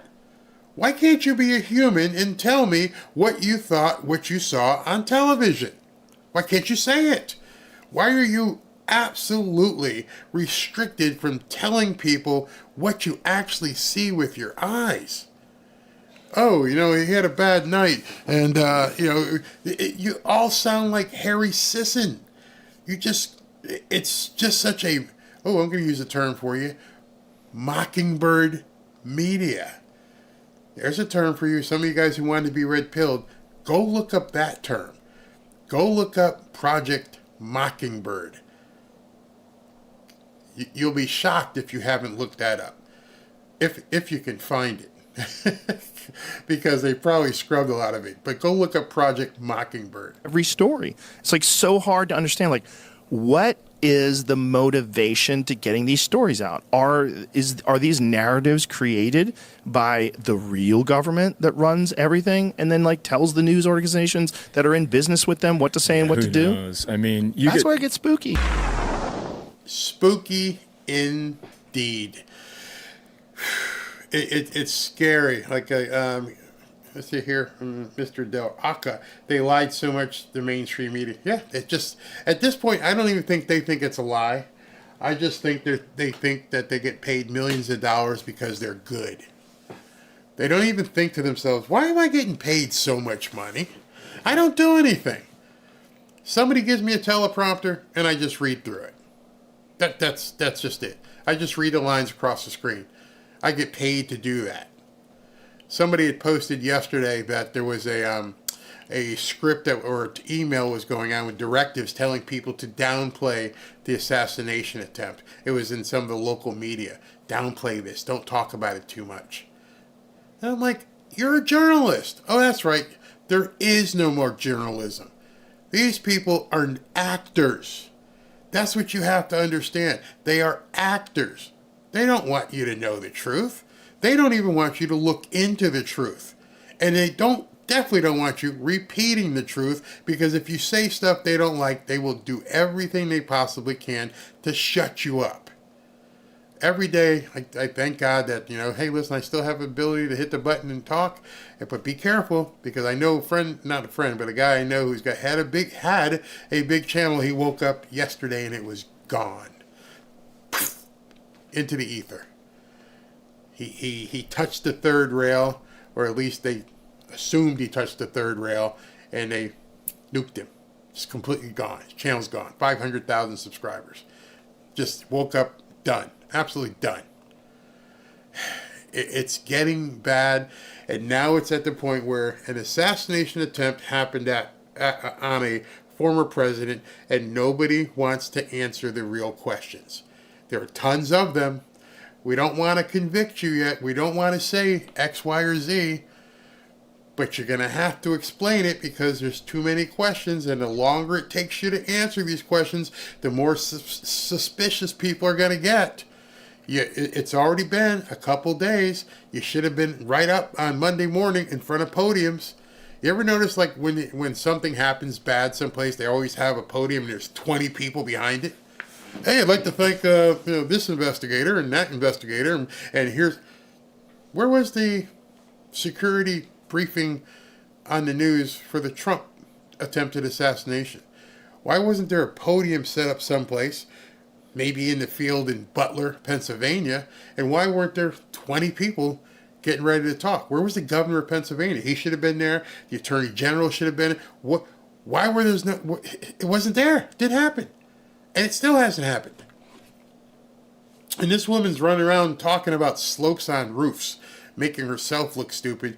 But I think someone told her, don't worry about it. We'll just keep saying it for a little while. It'll go away. It ain't going away. Ain't going away. Somebody says, look up Project Gladio. I haven't heard that one. Revelation states that even the very elect would be deceived by the smoothness of the lies if God didn't intervene. And he intervened. So I've been talking for a while. Wow, this was 2 hours and 45 minutes. Thank you guys for staying. Don't forget, tomorrow's a big prayer group. We're just going to talk about Ephesians 6:11 and how that applies to Donald Trump. And if you'd like to show up, great, love to have you. If it's not your cup of tea, that's fine as well.